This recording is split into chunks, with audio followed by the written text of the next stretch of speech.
Thom Hartmann here. My new book, The Hidden History of the Supreme Court and the Betrayal of America, has arrived. What if the Supreme Court did not have the power to strike down laws? Discover the hidden history of judicial review and this scam called original intent. Learn how we can save the planet by modernizing the Supreme Court. And most important, how we can democratize the Supreme Court now before it's too late. From the time Americans wake up until the time we go to bed, everything we do, touch, ingest, breathe, and use has been touched by the Supreme Court. In this book, I lay out the history of the Supreme Court from Alexander Hamilton until how the court overstepped its constitutional powers. America does not belong to the kings and queens of the court. It belongs to the people. The Hidden History of the Supreme Court and the Betrayal of America is available now in fine bookstores everywhere.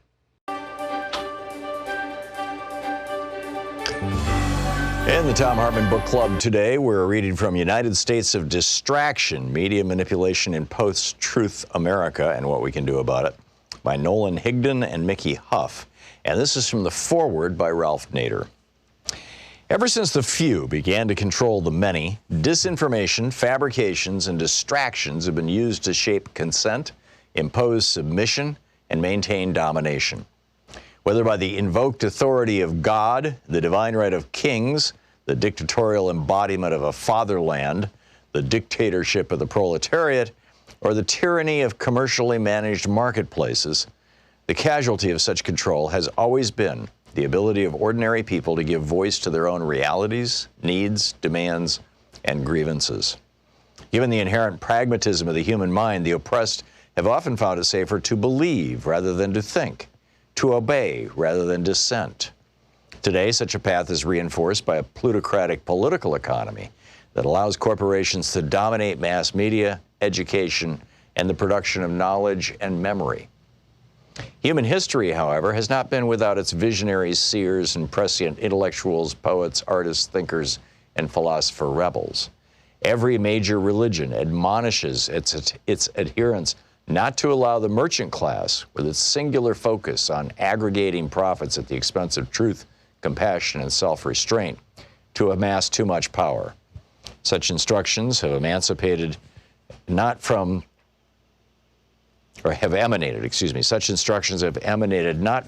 revelation, but from ethics learned via the daily experience of living in community with others committed to the common good. Unfortunately, it has not been the transactional incentives of commerce, but the cooperative bonds of community that dominate the most significant acts of life in the United States today.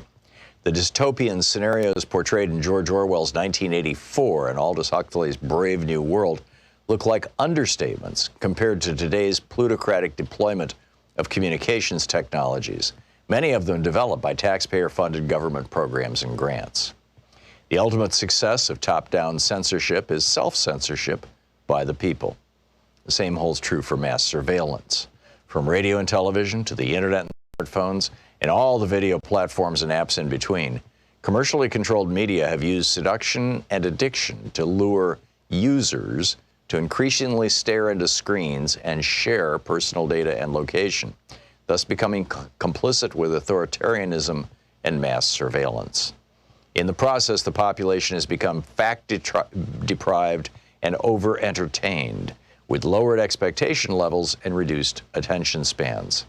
These technology-driven changes have distracted people from their rights and powers as citizens. As authors Nolan Higdon and Mickey Huff write, long before Trump's candidacy, ratings drove programming and news.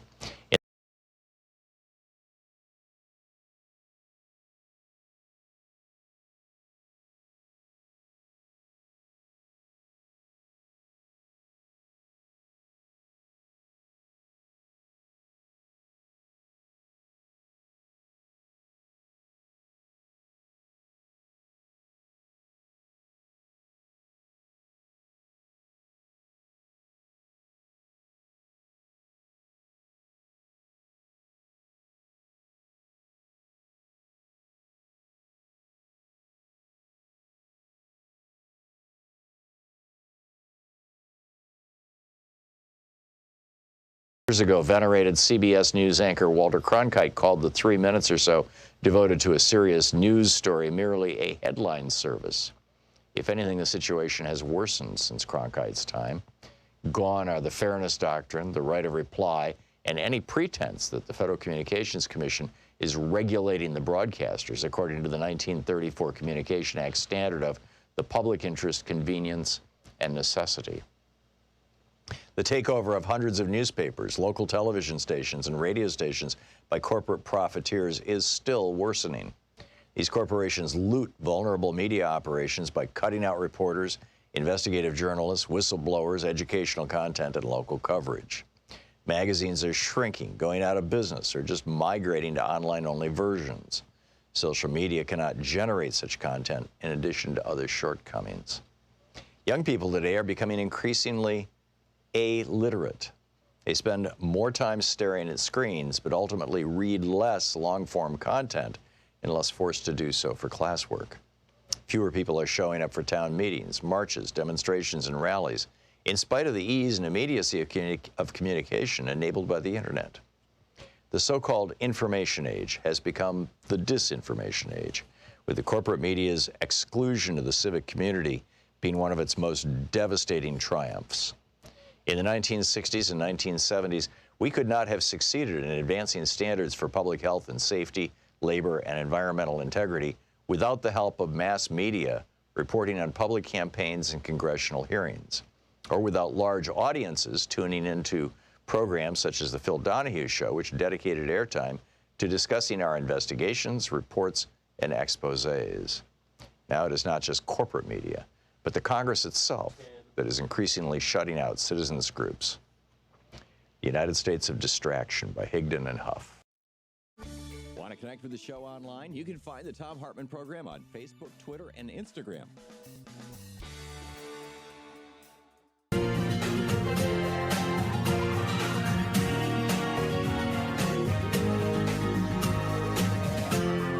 This is the Thom Hartmann Program. And happy Monday and happy holidays. This is Cyber Monday. It's kind of officially the beginning of the shopping season, I guess. So let's talk about economics. Libertarian economist and president of the Market Institute, Charles Sauer, is with us. He's the author of Profit Motive, What Drives the Things We Do. MarketInstitute.org is the website. Charles, welcome back to the show. Thanks for having me on. So you're welcome. Kamala Harris has, last Tuesday, came out with a plan actually a multifaceted plan to regulate drug prices in the United States. She said that, she pointed out, actually she didn't, Journal of the American Medical Association pointed out that of the top 48 common brand name prescription drugs over the last 6 years, they have had a median increase in price of 76%. That's almost 10% of our total national healthcare expenditures are for these prescription drugs. It's the third largest healthcare expense for most families. Prescription drugs cost a person on average in inflation-adjusted dollars in 1960 cost $90 per person per year. And last year it was over $1,000 per person. A quarter of Americans say that they have difficulty paying for their drugs. And so Kamala Harris has said, okay, if the drugs are being sold to us at higher prices than they are to OECD countries, the other wealthy countries in the world, then the government is going to actually set the price by any additional, say that there's an antibiotic that's selling for $9, a prescription to fill a prescription in Canada, but it's selling for $15 or $20 let's say $20 in the United States, then $11 of that cost of that would be taxed at 100%, which and rebated back to consumers. She also wants to do away with tax deductions for TV advertising, direct-to-consumer expenses. We and New Zealand are the only two countries in the world that even allow it. And she's saying, let's tax this. This is, and also if companies refuse to go along, she says the federal government can intervene by importing cheaper alternatives into the United States. This is like taking the rules of capitalism and modifying them slightly to benefit the people instead of the big drug companies who would still be making a fine profit, thank you very much, selling drugs to us at the same price they sell them to Canada or Great Britain or France. What's your possible objection to this? Well, that's the talking point that she uses. You're right, that it seems like a fair trade. But if we just look at Canada alone, they only have about half of the new drug molecules that we have in the U.S. And that's because a lot of the drug research is being done here because the pharmaceutical companies can get their money back from the research. They can actually Wait a minute, Charles. You're saying, are you saying that half the drugs that you can buy in the United States are not available in Canada? That's crazy. I'm saying half of the new molecules, and when you go up to some of the older molecules, you're still talking about the fact that Canada only has 75%. Oh, that's that big pharma talking point, Charles. You must have been talking to the pharma lobby. You're talking about when they take an old-fashioned Prozac and they modify the molecule just slightly so that it has. Instead of needing 10 milligrams, you only need 9 milligrams now. Or instead of lasting 6 hours, it lasts 7 hours now. And they're calling it a brand new drug and getting another, 20 years of patent protection so they can jack the price up? I would think that Canada would be very wise in saying no thank you to things like that. But I'm not even accepting your assertion. I can't let you get away with that. You're practicing medicine and you shouldn't be. Look, the difference between going to 6 to 9 hours or 6 to 12 means that somebody has to take medicine less than a day. If you're talking about somebody like my family, where my wife suffers from heartburn every time she takes the medicine, that can be a big deal. If you're talking about insulin, something that actually can flatten the insulin for a longer period of time. Okay, let's stipulate, Charles. I don't want to hear you discount what a medicine can be worth. First of all, I know, and you know, Charles, we both know that the drug companies are, instead of doing new research on new families of drugs, they let you and I pay for that through NIH. We're the ones who develop the actual new drugs. They take existing drugs and tweak them slightly so that they can roll them out as a brand new product and charge a lot more for it. Let's stipulate that and say, okay, that's fine. But if they're going to sell that new product at a higher price, we're going to say, no, you can't do that. We're going to tax the additional cost. And we're going to end tax deductions for direct-to-consumer advertising expenses. Back to my original argument. You essentially changed the whole terms of the debate here. I'm saying what's wrong with changing the rules of capitalism in the United States as it has to do with selling drugs so that this one industry that is screwing the citizens of just one country can't do that anymore. Look, you're an entrepreneur, I'm an entrepreneur, and you know what this is doing is called getting wealthy by multiplying to get rich, right? So, of course, if you make up the rules and make up a rule to change capitalism, yeah, it's going to sound capitalism like you're doesn't exist without rules, Charles. No, capitalism, well, there are rules that dictate capitalism, and that's the supply and demand. If you you've got laws against fraud. You've got laws that enforce contracts. You've got laws about what can and can't be sold in the marketplace. There's 1,000 different rules to capitalism. Capitalism doesn't work without rules. That is like football not what I'm talking about. You're changing the rules of capitalism. You're saying that a government agency can come in and set a price, and that price is somehow going to be magically available to people, that new drugs are going to magically appear to people. And you know as well as I do, I'm not suggesting any magic at all, Charles. It's all going to be driven by the profit motive. I'm just saying that the drug companies can't make more profit on us than they're making on Canada or France or the United Kingdom. No, and I'm saying that and you're saying continue to screw the American public. I'm saying not only can they, but they should, because we are getting twice the molecules that Canada is getting. Twice the new molecules. But Charles, Canadians live longer and are healthier. And say that they shouldn't get care. I'll tell you what. Call out a couple of names. Tell me who shouldn't get care. I'm not believing it. This is health affairs. No, this I'm not believing research. I'm not believing your talking point. I think it's irrelevant. People in Canada live longer than people in the United States. People in Canada have better health outcomes in the United States, and people in Canada pay a hell of a lot less for drugs than in the United States. So regardless of what may be available to Canadians in the Canadian marketplace, and I'm guessing it probably has more to do with Canadian regulators than with pharmaceutical companies, that's irrelevant. I'm saying here in the United States, The drug companies have figured out a scam, and it's a scam, and you know it's a scam, Charles, you just threw away half of your money out of argument us. to make this point, by the way, and you threw away more than half of your argument to get here. You said, look, my whole first opening doesn't make any sense, so I'm going to change and say, look, the health outcomes are what matters. I'm saying that the health outcomes are important, but that's why people from Canada fly to Oklahoma to have surgeries. That's why people come from Canada to get health care in the U.S. Yes, they do. The number of people who leave the United States to get health care is greater than the number of people who come to the United States to get health care. Simple fact, number one. Oh. And you know it.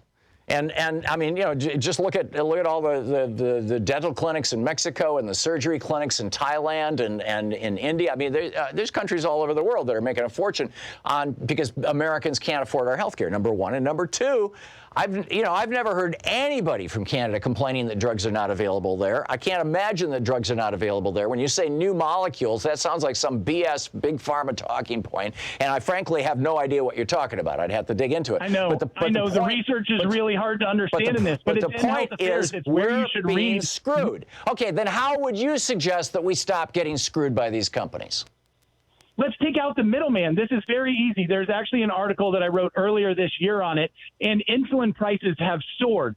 But one of the big pharmaceutical companies actually published the number that they're making on the drugs and said, look, we take responsibility for this high number, but we're paying the middleman, and the middleman is stealing money from us. So it's the pharmacy benefit managers who are actually one of the major problems here. Your proposal to regulate capitalism, to alter the rules of capitalism, is to somehow get the middleman out, presumably through taxation or through regulation.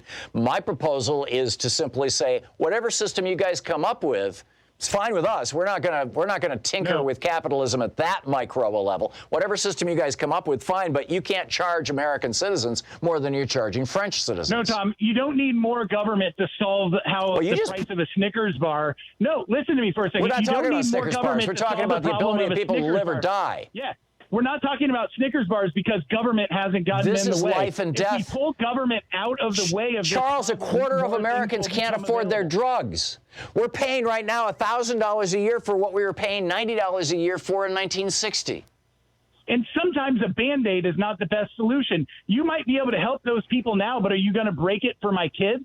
That's not good. I want to fix the problem for the long run, and that is fixing the market. Yes, exactly. Let's change the rules of capitalism as it has to do with pharmaceuticals. You don't need to change the rules of capitalism. You can't change the rules of capitalism. All right, good luck with that. Charles Sauer, the Market Institute president, marketinstitute.org. Thank you, Charles. Thank you. Yeah, good talking with you. We'll be back.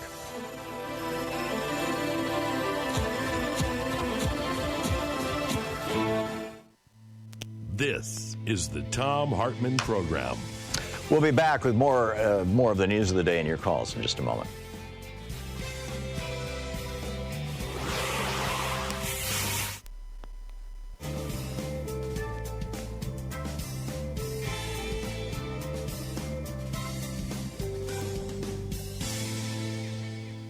And welcome back. Bill in Sebastian, Florida. Hey, Bill, what's on your mind today? Thanks for watching Free Speech TV. Yeah, good afternoon, Tom. I don't blame you for getting excited as that gentleman. What I'd like to talk about for a second is I went through the hepatitis C therapy, and it was $100,000 worth of medicine, actually $90,000 worth. Right. I was diagnosed back in 2002. I went to the contagious disease doctor 15 years later, about 2 years ago. Right. She saw me for about a half an hour. I had the blood work done, and then she prescribed me the medicine, and I got it within 3 days. Subsequently, I finished taking the medicine. I feel basically the same, Tom. But what's your point, Bill? Well, it's an awful lot of money. They could have given me a house, subsidized the house for me, and I'd feel a hell of a lot better. And $90,000 is a lot of money to pay for a pill. And this is where I think that it's entirely appropriate that government play a role in this. That if this company, I mean, literally, Bill, if you still had hepatitis C, then, on an ongoing basis, because it produces inflammation of the liver, on an ongoing basis, your risk of liver cancer is radically elevated. I mean, that's the principal outcome of people who have Hep C. And now that you're free of that Hep C, your probability of getting, liver cancer is radically reduced. And that's a good thing. And so, gee, if that kind of outcome costs a lot of money, I'm all in favor of it. But does it need to cost $90,000? Might it be okay to only cost $10,000 or $4,000? I believe that the Hep C medications are being sold in Europe right now for $1,000 for a course of treatment. Exactly. I'd have to double check that, but I'm pretty sure that that's what it is. All right, I just thought I'd share that. Yeah. Okay. The price of it, and they have another form of medicine with that now too. They come out with another one. Yeah. So this has got to be looked into. That's Homeland Security, in my opinion. That and the purging of the voting rolls. Get Homeland Security on that, for goodness sakes. Thank you. Yeah, you're welcome. Thank you very much, Bill, for the call. I mean, this is pretty straightforward stuff what Kamala Harris is proposing. She also said that she would use what are called march-in rights, which is in the law, in the patent law, and it allows the government, if they think that somebody is basically abusing a patent, to take it away and reassign it to somebody else. So if a drug company has developed a drug and they're using that patent for that drug in a way that is not helpful or useful or constructive for the well-being of American people, of the American citizens and the American citizenry, then the government can come in and say, okay, Bristol Myers, you're making this drug and you're charging $90,000 a course for it, but your actual cost to manufacture the drug is $200, and your R&D costs were this or that or whatever, and therefore, but you can make money selling it at $1,000 a pill. You're just milking it right now while you've got the patent, and so we're going to take that patent away and we're going to assign it to Abbott, which is willing to make the drug and make it available for $1,000, which is, like I said, I'm pretty sure that, I think Harvoni was the name of the drug. I'll have to Google this and check it out a little later on, but I'm pretty sure that those Hep C medications are available at a much, much lower cost overseas. We'll be back. It's 21 minutes, coming up on 21 minutes past the hour here on the Thom Hartmann Program, occupying the media 3 hours a day, 5 days a week. We're right here.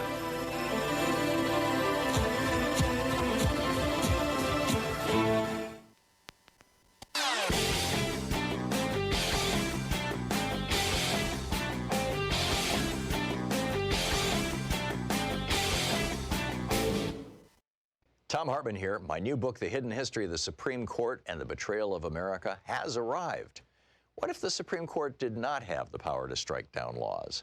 Discover the hidden history of judicial review and this scam called original intent. Learn how we can save the planet by modernizing the Supreme Court. And most important, how we can democratize the Supreme Court now before it's too late. From the time Americans wake up until the time we go to bed, everything we do, touch, ingest, breathe, and use has been touched by the Supreme Court. In this book, I lay out the history of the Supreme Court from Alexander Hamilton until how the court overstepped its constitutional powers. America does not belong to the kings and queens of the court. It belongs to the people. The Hidden History of the Supreme Court and the Betrayal of America is available now in fine bookstores everywhere.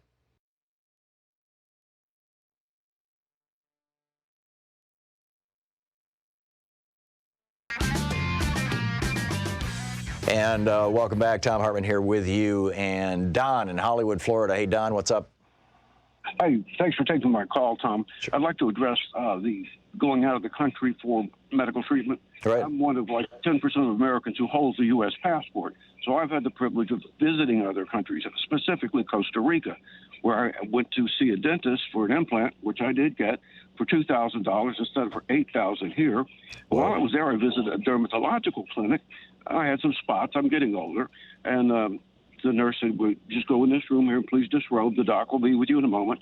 The doctor came in, burned 41 spots off my body, gave me the antibiotics, the painkillers, and the anti-inflammatories at the office.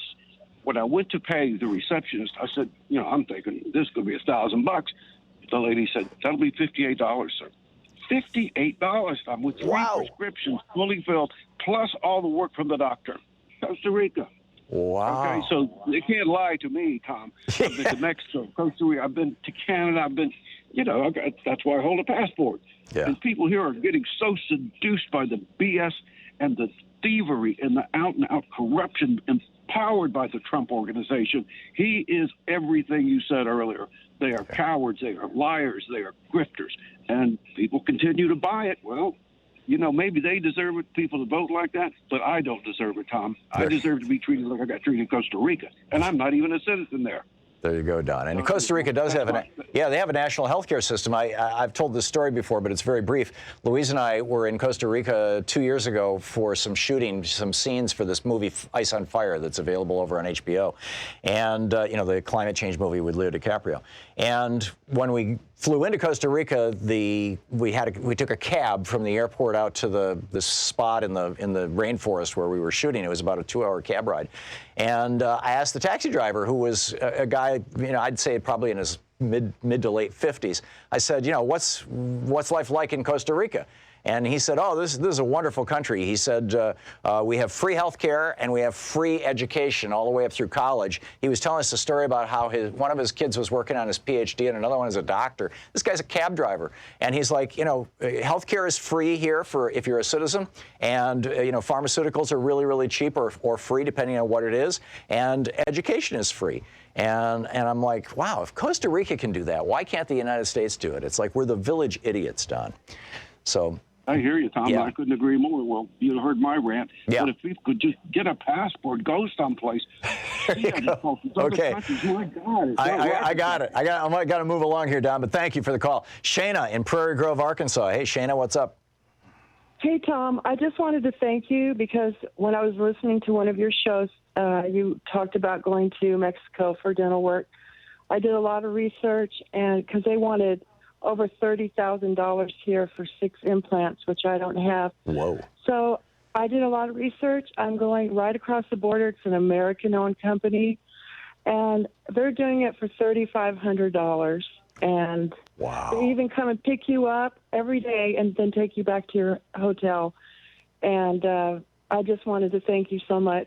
You're welcome. So you're getting $30,000 worth of medical treatment in Mexico for $3,500 plus the cost of airfare and a hotel, basically. Yes. Yes. Wow. That's right. And you just tracked this down on the internet, right? You just searched it. Yeah, I did a lot of there's a lot of companies over there, but I settled. It's an American-owned company. Mm-hmm. And you stay in a hotel in El Paso. They come and pick you up every day and bring you there, bring you back to your hotel. And so you stay in the United States? Yeah, you stay. Yeah, I'm staying in El Paso in a hotel, which is a great town. Yeah, it's a beautiful little town. I mean, just ask Beto O'Rourke. That's marvelous. Yeah, so I just want to thank you. And that was in reference to Mr. Sauer's conversation and you're right. A lot, and since then, I've run into some people that have gone across the border and are planning on going across the border. So thank you. You're welcome. Yeah, it has become a major industry. There's a lot of people who leave the United States in order to get health care or pharmaceuticals because they just can't afford them here in the United States. And the rest of us who can't, take the time off work or can't leave the country or don't have a passport, we're just kind of at the mercy of these professional ripoff artists who are running the pharmaceutical industry. God bless Kamala Harris for saying we needed to do something about it. You're listening to the Thom Hartmann Program. Call 202-808-9925. Back with more of the news of the day and your calls in just a moment.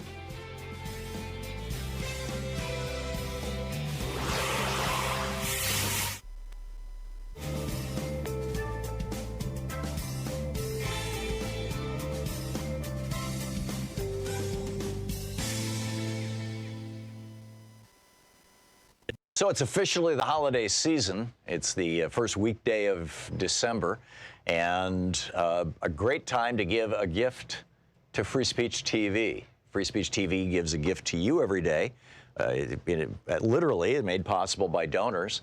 And, in the programming that they carry and keeping a network on the air and getting progressive voices on television here in the United States. People say, well, you've got MSNBC on the left. No, MSNBC is on the far right of the Democratic Party. And Fox is on the far right of the Republican Party, and CNN is sort of in between the far right of the Republican and the far right of the Democratic Party. But there's nobody who's actually talking to what this media landscape that I just describes as far left, but in fact is the dead center of American politics. The vast majority of Americans want Social Security strengthened, want Medicare expanded to cover everybody in the country, want free college tuition, want the environment cleaned up, et cetera, et cetera. You go through this long list, and it's not far left stuff. It is where mainstream America is at. And this network right here is the only place you're going to find that on television, which is pretty amazing when you think about it. It's kind of chilling, too, when you think about it. It certainly had a chilling effect on our democracy. But Free Speech TV really deserves your help. So give them a gift for the holidays. Call now, 877-378-8669, and make your contribution, your gift to Free Speech TV. You can sign up for ongoing contributions. Yes, take $10 a month out of off my credit card, or whatever amount works for you, or you can just make one-time gifts. We have a bunch of premiums, they call them, I guess, in the fundraising arena, that Free Speech TV is offering for this fund drive. With a $20 gift, you get a sticker that says "Gravity, the only law Trump hasn't broken." With a $50 gift, you get a Free Speech TV tote bag that says "Nobody is above the law," complete with the Free Speech TV logo and all that. With a $120 gift or a $10 a month commitment for a year, you get the T-shirt "Never Again Is Now." With a $240 gift, you can sign up for the online after class with Professor Thom. It's a virtual meet and greet where we get together for an hour on the internet. $240 or $20 a month for a year. With a $360 gift or $30 a month for a year commitment, you get the Study Up with Professor Thom book package. It's my book on guns, the hidden history of guns and the Second Amendment. My book on the Supreme Court, the hidden history of the Supreme Court, the betrayal of America. And my new book on ADHD, Hunter in a Farmer's World. And with a $1,000 gift, come here to Portland, Oregon, and which is just a marvelous town.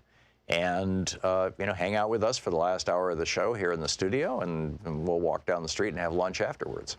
So those are the premiums. But I think the bottom line really is that it's really an important thing to keep progressive television on the air in the United States. And not just during an election year, but I'd say it's all the more important during an election year, because people need to know, what are the actual issues? And the big networks don't talk about the actual issues. They talk about polling, horse races, and who's up and who's down and all that kind of thing. And they talk about scandal. So-and-so didn't do such a good job, or so-and-so just had somebody on their campaign quit in a huff.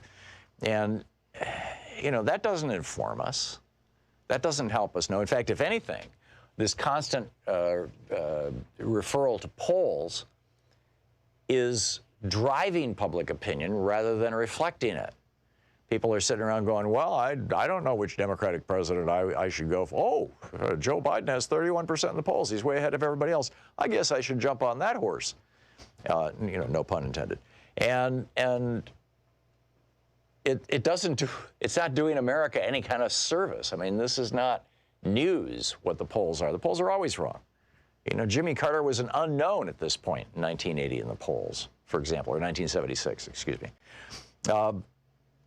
So who's talking about the actual issues? Who's talking about what's actually happening in the world? The people on this network. Obviously on my show, we talk about these things, and Sonali's show, and David Pakman's show, and Amy Goodman's show, and Stephanie Miller, and there's Randy Rhodes. There's some extraordinary programming here on Free Speech TV. But it only happens, it literally only exists if you call 877-378-8669 and keep it going. It's a very difficult time. I was talking with some of the people from Free Speech TV on the phone last week, or maybe the week before, and they made the point that fundraising is really down quite a bit right now, and not just for Free Speech TV, but just across the board for politically active organizations, whether it's progressive organizations that are working on issues of gender or race or social justice or whatever it may be. Everybody is struggling because there's all these politicians asking for money. So please call now, 877-378-8669. Thank you.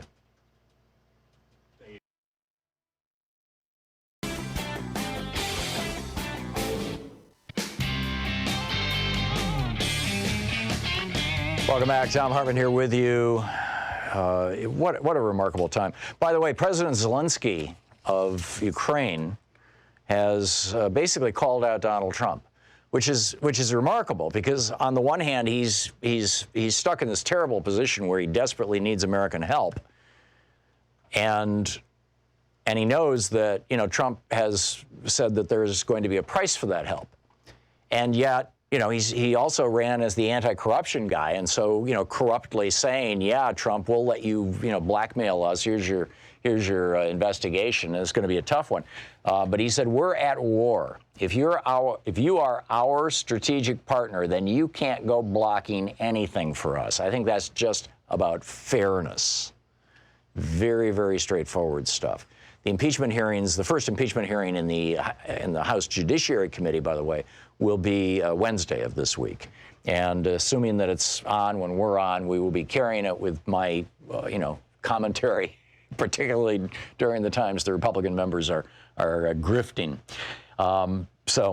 And also during the break, I did check out. I had said before the break that I thought that the hepatitis C treatment, we had somebody call about that, was like $1,000 for a course in Europe. I was wrong. I looked it up, and in fact, this is from Reuters. This is from November 20th, just last month. France has negotiated a big discount for Gilead Sciences' controversial new hepatitis drug Sovaldi. This is a drug that in the United States costs $84,000 or $1,000 a pill. That must be where they got that 1,000 stuck in my head. It's $84,000. 12 weeks of treatment in France will now cost $51,000. So they got almost half off, say a third off, more than a third off. And they say France now has the lowest price in Europe. Now, and also there's another drug, Harvoni, which is $94,000 in the United States. In France, that's 16,000 euros, which would be maybe $19,000-$20,000. So again, it's about with Harvoni, it's 1/4 the price. And with the Solvana or whatever it is, it's about a third off the price, 2/3 of the price. And how is France able to do this? They have a national health care system. So when they sit down with the pharmaceutical companies to figure out what they're going to pay for drugs, they basically say, okay, we're going to buy, according to the Reuters, there's 200,000 people in France, an estimated 200,000 people who have hepatitis C. And so they say, okay, we're going to buy 200,000 courses of treatment, and which would be a couple million pills. And so what's the price for that? Whereas here in the United States, the law that was passed during the George W. Bush administration, I believe it was 2003, 4, or 5, it was early on there where they came up with Medicare Part D. It's the government will pay for some of our prescription drugs, or Medicare will pay for some of the prescription drugs of people on Medicare, people over 65. Billy Towson, the guy who ran the committee in the House of Representatives, they slipped into this bill language that said that the Medicare service, the Center for Medicare and Health Services, or whatever it's called, cannot negotiate prices the way that France does. They can't do it, period. Sorry, Charlie, not going to happen. And so if you're on Medicare, any person on Medicare, the amount, and you have prescription drugs, the amount that the government will pay for those prescription drugs, and by extension, in many cases, the amount that you will pay for those prescription drugs, because Medicare doesn't cover everything, or sometimes you've got this giant donut hole in the middle of $2,000, $3,000, $4,000, whatever it is. You end up paying that, And it's like America. We've got a sign around our neck. Village idiot. I mean, we're the in the village of the world. It's just mind-boggling. Paul in Woodinville, Washington. Hey, Paul. Good morning. Tom, let me start where you left off there on the Medicare prescription drug plan that the Republicans passed in 2005. The one thing about that is, and this will lead into it, is that the subsidies that were for the Affordable Care Act, if you qualified for a subsidy, Obama got $80 billion. Those are the subsidies he got from the pharmaceutical companies to give him $80 billion. And this was the deal. He said, "You give me $80 billion because I need $8 billion a year for 10 years, or we're going to start negotiating drug prices for Medicare." And the pharmaceutical company said, here's the $80 billion. Here, okay, right. Just here's $80 billion. Because it's estimated that they're making $60 billion a year in excess profits because Medicare is not negotiated. Yeah. $600 billion over a decade. When you compare the pharmaceutical company profits to any other type of industry, I mean, or any other type of corporation, record profits for most places, even the oil companies would be 8-9%. If you made 10%, the janitors would be getting their bonuses. But these companies are making, in some cases, 30 and 35% profit. Right. And they're doing that because we're giving them a monopoly. It's called a patent. That's right. And here's the thing. Is your guest was talking about, they need to make their research, their R&D costs back. But let me tell you something about how they calculate that. Let's say a company invests $100 million to research a drug. And let me give you an example. The way they calculate it is not the $100 million. Let's say it takes them 10 years to bring it to market. Right. What they do is calculate how much they would have made essentially in the market if they'd invested that $100 million. They don't say, I need to get the $100 million. They say, I need to get $800 million back. That's what they're saying. They don't say, I just want the $100 million. But yeah, that's why they jack up the cost. Now here's an example: a Thanksgiving dinner conversation. My brother's wife is a nurse, and she does live culture infusions for people who have like immune system problems. Mm-hmm. And one of the things she was talking about is IgG. It's called immunoglobulin G. And I know about this because so here's the deal. The other thing that the drug companies get is research from the universities. And I knew what IgG was because when I was a bio student at Michigan State in the mid-'80s, I worked in a lab there as an assistant for a guy who was researching IgG. Now, 30-some years later, actually got it out. But guess what, Tom? The infusions are $60,000 a week. Wow. And so here's the attitude of my Republican brother and his wife. Well, not his wife, but my Republican brother said, well, who's paying for that? And everybody said, we all are. And he goes, well, what? His attitude went to, what did she do to deserve these infusions? His wife said, well, she was a sheriff's deputy. Well, but how much was she making doing that? 60, 70 a year? So the value of a person is based on the value of their humanity, their right. eligibility to receive treatment for a medical condition is a function of how much money they're capable of making in a capitalist marketplace? And I said, okay, let's see, how much should you be making in order to deserve that? Because she's using $3.1 million a year right now. Right. And so how much should she have been making for over what period of time to even deserve this? The question wasn't, why the hell is it $60,000 a week? Right. Why is it $60,000 bucks? And I said, what? That's what I brought. I said, why is it $60,000? And then his wife said, well, they need like 1,000 pints of blood to centrifuge out enough IgG.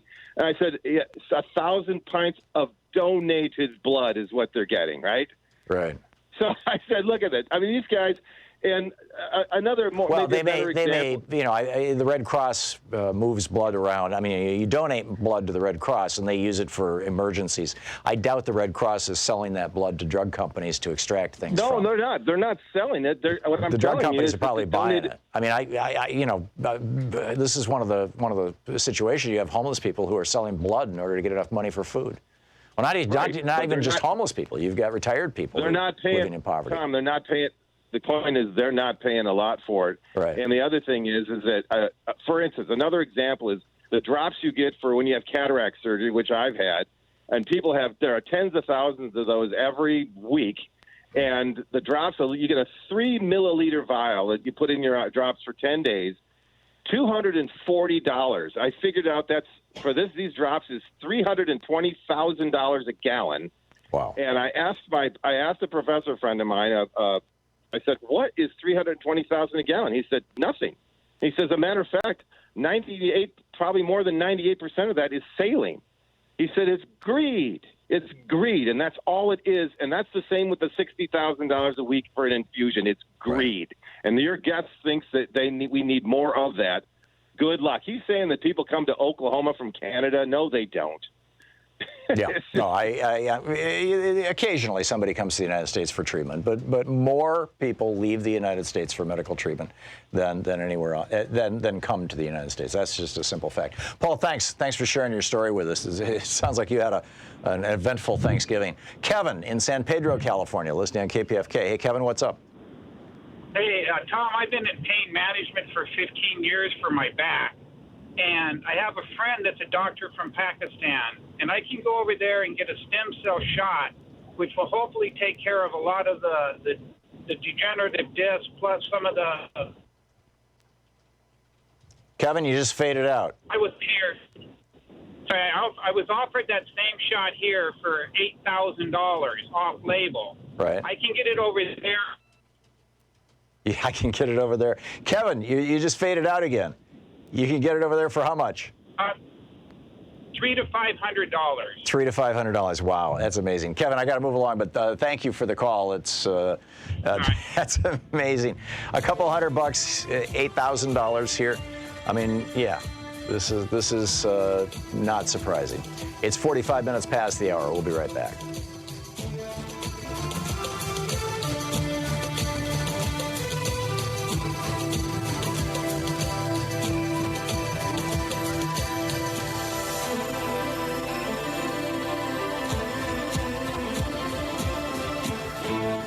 You're listening to Thom Hartmann. Visit ThomHartmann.com for audio and video archives. We'll be right back. It's 45 minutes past the hour on the Thom Hartmann Program.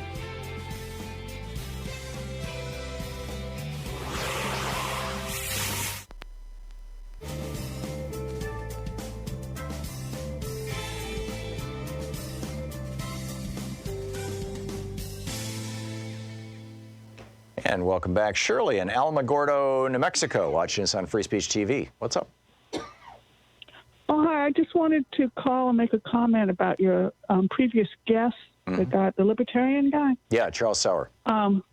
Yeah, okay. I'm a healthcare provider, and I've been working in the healthcare industry since 1990. I'm a registered dietitian and a certified diabetes educator. Okay.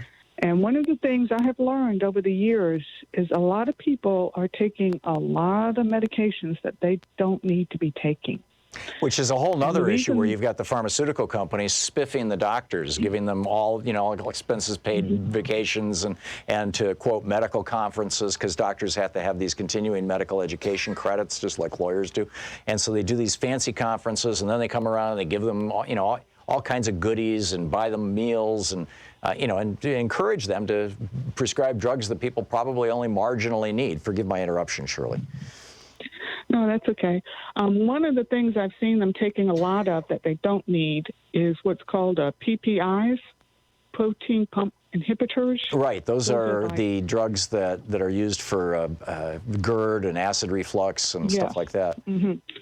When people eat and they get heartburn. Right. And instead of looking back and looking at what I ate, is that causing the heartburn? Right. They want to get another pill. Right. And the thing is, they've started on higher potency pills. And now one of the things I'm starting to see as a dietitian is I'll have people coming in with gastroparesis, which used to be just like a side effect of diabetes or something like that. But these people with absolutely no history of diabetes but have been on PPIs for 10 years. Whoa. All of a sudden showing up with gastroparesis because... What is gastroparesis? That's when the paralysis of the stomach and that it's not moving the food through as effectively as it used to. Whoa. The reason diabetics get it is they have that nerve disorders when the uncontrolled diabetes will cause all variations of nerve disorders, and that's one of them. Right. And I'm starting to see it with the PPIs because they get put on them and they never get taken off. Yeah, and there's and two things about the PPIs. One is that your first defense, the first defense of your body against ingested bacteria that might be bad for you, is high levels of acid in the stomach. And and for carnivorous animals, it's even much higher than it is for us. We're largely herbivorous, and which is why turkey vultures can eat dead meat that's clearly contaminated and not get sick. And so by reducing that acid, you're actually increasing your risk of food poisoning. Number one, and number two, the PPI drugs are the ones that have been contaminated with rocket fuel. They're made in India or China or something, Shirley. Have you heard about that? No, I haven't heard about that one. Of course, I try not to take them myself. But. Yeah, it's a good plan. Okay, Shirley, thank you for the call. It's an excellent point, and I mean, everything that and I would say that the reason why people are taking these proton pump inhibitors, these anti-acid drugs, the proton pump is the mechanism by which acid goes into the stomach. So you quiet those down, essentially, and you're quieting down the levels of acid in the stomach, which is not a good thing to do. It's not a healthy thing to do. But look at all the advertising. We're told, oh, you need this drug. You got an upset stomach? And the guy's looking at a piece of pizza, right, in the commercial. Got an upset stomach? Here, take this. How about not eating that kind of pizza, right? If pepperoni gives you upset stomach, don't eat it anymore.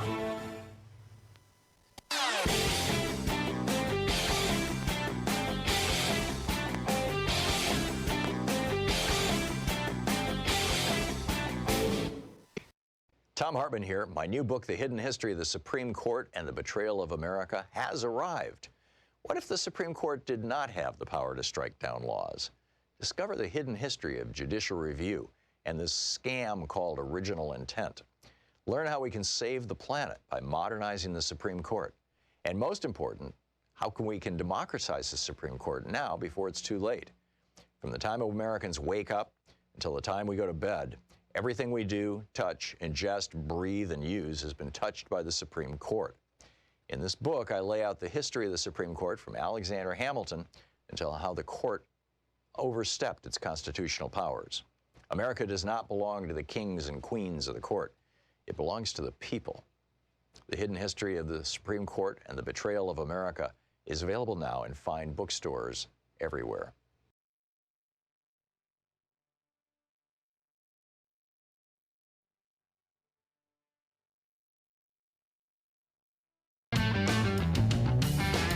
And welcome back. It's amazing. Rob in Tucson, Arizona. Hey, Rob, what's up? No Rob. Dave in Federal Way, Washington. Hey, Dave, what's on your mind? Hey, not too much, Tom. I want to make a comment about your observation that we're the village idiots. Look, I'm not going to insult Charles Sauer because the truth of the matter is he is among the orthodoxy that are in this Trump administration, okay? Yeah. And his comment about molecules, remember you said, Charles, I don't really understand what you're talking about. Well, they made a joke about that molecules comment in the movie Idiocracy. Literally. Really? Yeah. Carl's Jr. in the future, in the dystopian future, is selling burgers with more molecules. They're advertising molecules. And, I mean, that's the joke. Yeah. Yeah. And also, there was a Trump administration official that was on NPR. He literally said it was a fact. Now, he acknowledged that America we do need an infusion of foreigners. Okay, he acknowledged that because of our birth rates and death rates and everything. But he did turn around and say that it was a fact. And the NPR host said, okay, it's a fact, that the elderly in America would rather be cared for by robots than humans, especially foreign-born humans. And I don't think that is a fact. I know, it's obviously not a fact. It's like, I mean, that runs counter to all the basic tenets of psychology, basically. Yeah, and I just want to also add Mike Flynn real quick in his penchant for mercenaries, because this is going to come back. It's going to come back because the Wagner Group, which is Prigozhin, Yevgeny Prigozhin, he's connected to the oligarch that Russia, that helps Trump. The bottom line is his company, what the Wagner Group, is a mercenary company. They are right now in Mozambique with Russian military hardware in Mozambique. And this Charles Sauer philosophy and this Trump philosophy, it goes to who we are as a nation. Do we really want guns for hire running around murdering people around the globe? Hey, companies got to make money, Dave. Idiots. Companies got to make money. I mean, is that what Benjamin Franklin wanted? No, it's not. This is not consistent with the values on which this country was founded. I'm completely agreeing with you. Thank you very much for the call, Linda in California City, California. Hey, Linda, what's up? Hi, Tom. I just wanted to point out that almost everything you said today is irrelevant to over half the people in the country because we can't afford Medicare. A lot of people that I know, and myself included, I haven't had Part B, which allows you to go to the doctor and get an office visit paid for. I haven't had Part B for 10 years. Why not? Because I can't afford it, Tom. But they deduct it from your Social Security, right? Yes, but please, I'll try to make this as quick as I can. About 2 years ago, you made an offhand comment that just amazed me because you're right 99.9% of the time. You were talking about mortgages. And you said, well, if somebody has $100,000, it was just an offhand remark. If somebody has a $100,000 house, they're paying, $300 a month in mortgage, something like that. You said that a couple of years ago. The market value of my house is $85,000, and I have been paying $1,100 a month for 22 years. Whoa. Southern California Edison, before I got solar panels, was charging me $600, $700, and literally even $800 a month. I can show you the bill. Electricity? For electricity, yes, sir. Wow. And I got zero down solar panels, and now I'm only paying 62% of my total gross income for mortgage and electricity. Wow. Before the solar panels, I was paying 76%. Right. So the bottom line, Linda, is that you're saying that because the Social Security income you have is as low as it is, and I have a small pension from the state of California. Okay. So, my income is $32,000 a year. And at that, you can't afford to pay for the Medicare Part B, which is what, $150 a month, more or less? It was 10 years ago. It was $104, and I was having to take that out of my food budget. Wow. I wasn't eating because I couldn't afford the Medicare. Yeah. See, I'm strongly of the opinion that if people are, old enough to retire, if they qualify for Social Security, that they should not be paying into or paying for Medicare any longer. That Medicare should be free. No, it shouldn't cost us anything. Yeah. And 40% of the country can't afford a $400 expense. You've said that many times. This is part of why. Because our survival level expenses are so outrageously high. It's so predatory that once we pay the survival expenses, there's nothing left. Or the flip side of that, Linda, would be that our social safety net benefits are so outrageously low that people can't afford their expenses. I mean, you could take it from either side, but I get your point, and it's well made. And I'm so sorry to hear that you don't have Medicare Part B. I hope we can change that. Linda, thank you for the call. Thanks for correcting me on mortgages. We'll be back. It's hitting the top of the hour here. We'll be right back. Stick around.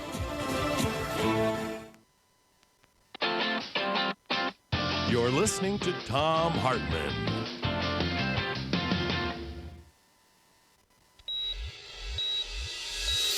Hello, I'm Casey Hobbs. And I'm Shane Mason, and we're the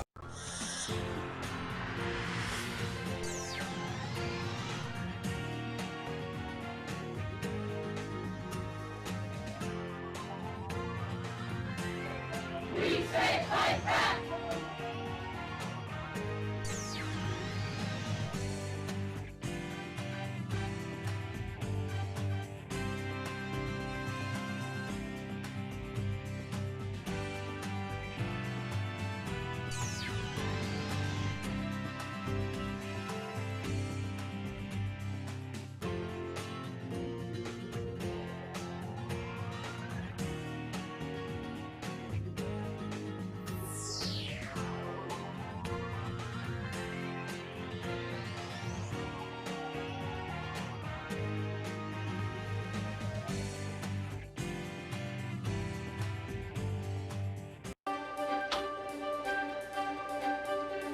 In the Thom Hartmann Book Club today, we're reading from United States of Distraction, Media Manipulation in Post-Truth America and What We Can Do About It, by Nolan Higdon and Mickey Huff.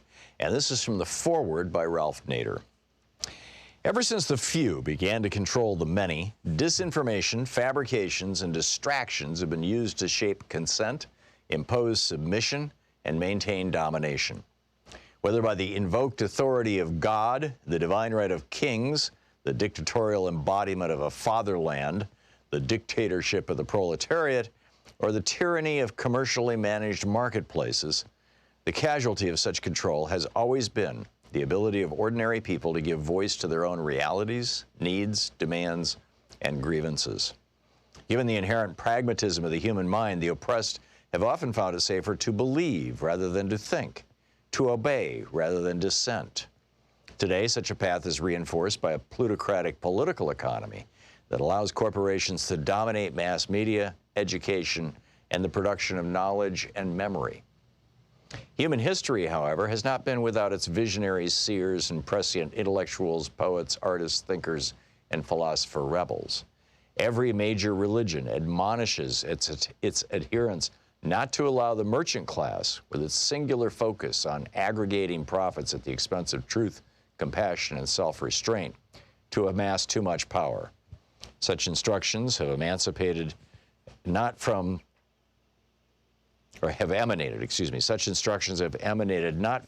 revelation, but from ethics learned via the daily experience of living in community with others committed to the common good.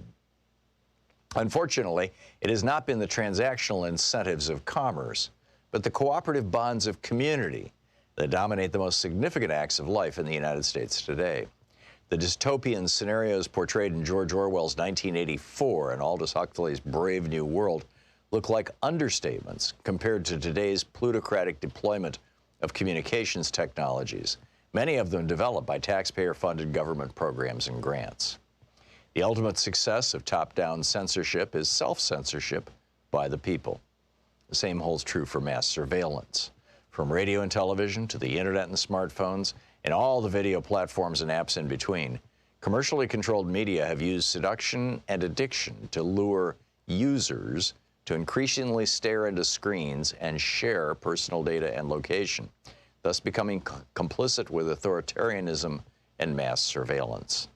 In the process, the population has become fact-deprived and over-entertained, with lowered expectation levels and reduced attention spans. These technology-driven changes have distracted people from their rights and powers as citizens. As authors Nolan Higdon and Mickey Huff write, long before Trump's candidacy, ratings drove programming and news. In the process, celebrity, entertainment, scandal, crime, disaster, and spectacle clearly dominated over substantive reporting, and public interest advocacy capable of questioning and countering abuses of corporate power and government authority. Trump, they noted, came right out of the omnipresent corporate commercialism. Deadly degradation of media is everywhere. Fueled by Madison Avenue's promotional perfidy, the junk food industry, bypassing parental authority, has lied its way directly into the stomachs of tens of millions of children, creating an obesity epidemic with its attendant diseases. Alternative facts, anyone? 45 years ago, venerated CBS News anchor Walter Cronkite called the 3 minutes or so devoted to a serious news story merely a headline service. If anything, the situation has worsened since Cronkite's time. Gone are the fairness doctrine, the right of reply, and any pretense that the Federal Communications Commission is regulating the broadcasters according to the 1934 Communication Act standard of the public interest, convenience, and necessity. The takeover of hundreds of newspapers, local television stations, and radio stations by corporate profiteers is still worsening. These corporations loot vulnerable media operations by cutting out reporters, investigative journalists, whistleblowers, educational content, and local coverage. Magazines are shrinking, going out of business, or just migrating to online-only versions. Social media cannot generate such content in addition to other shortcomings. Young people today are becoming increasingly illiterate. They spend more time staring at screens, but ultimately read less long-form content unless forced to do so for classwork. Fewer people are showing up for town meetings, marches, demonstrations, and rallies, in spite of the ease and immediacy of communication enabled by the internet. The so-called information age has become the disinformation age, with the corporate media's exclusion of the civic community being one of its most devastating triumphs. In the 1960s and 1970s, we could not have succeeded in advancing standards for public health and safety, labor, and environmental integrity without the help of mass media reporting on public campaigns and congressional hearings, or without large audiences tuning into programs such as The Phil Donahue Show, which dedicated airtime to discussing our investigations, reports, and exposés. Now it is not just corporate media, but the Congress itself that is increasingly shutting out citizens groups. The United States of Distraction by Higdon and Huff. Want to connect with the show online? You can find the Thom Hartmann Program on Facebook, Twitter, and Instagram.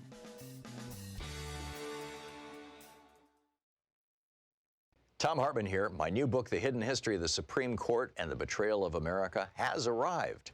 What if the Supreme Court did not have the power to strike down laws? Discover the hidden history of judicial review and this scam called original intent. Learn how we can save the planet by modernizing the Supreme Court. And most important, how we can democratize the Supreme Court now before it's too late. From the time Americans wake up until the time we go to bed, everything we do, touch, ingest, breathe, and use has been touched by the Supreme Court. In this book, I lay out the history of the Supreme Court from Alexander Hamilton until how the court overstepped its constitutional powers. America does not belong to the kings and queens of the court. It belongs to the people. The Hidden History of the Supreme Court and the Betrayal of America is available now in fine bookstores everywhere.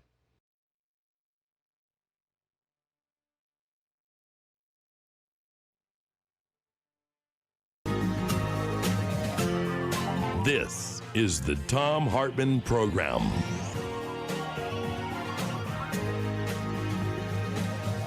Welcome back. Thom Hartmann here with you. I want to do a deep dive into psychology here and talk about how it's connected to politics.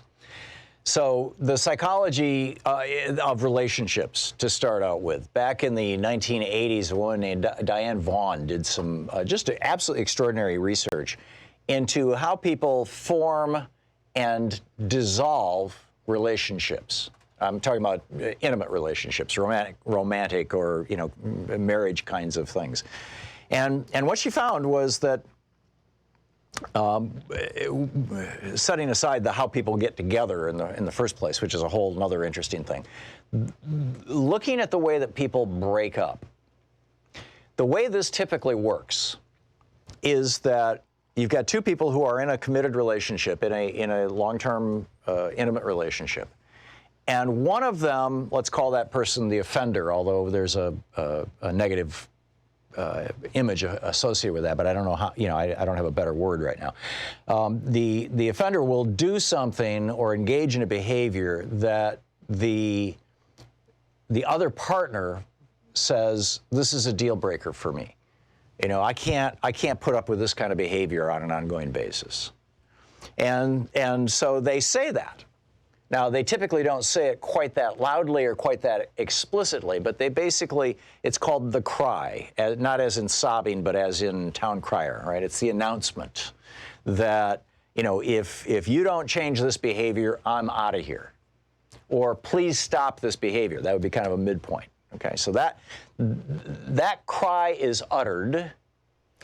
And then for relationships that end up dissolving, typically what happens is the other partner hears what was said, but doesn't understand it.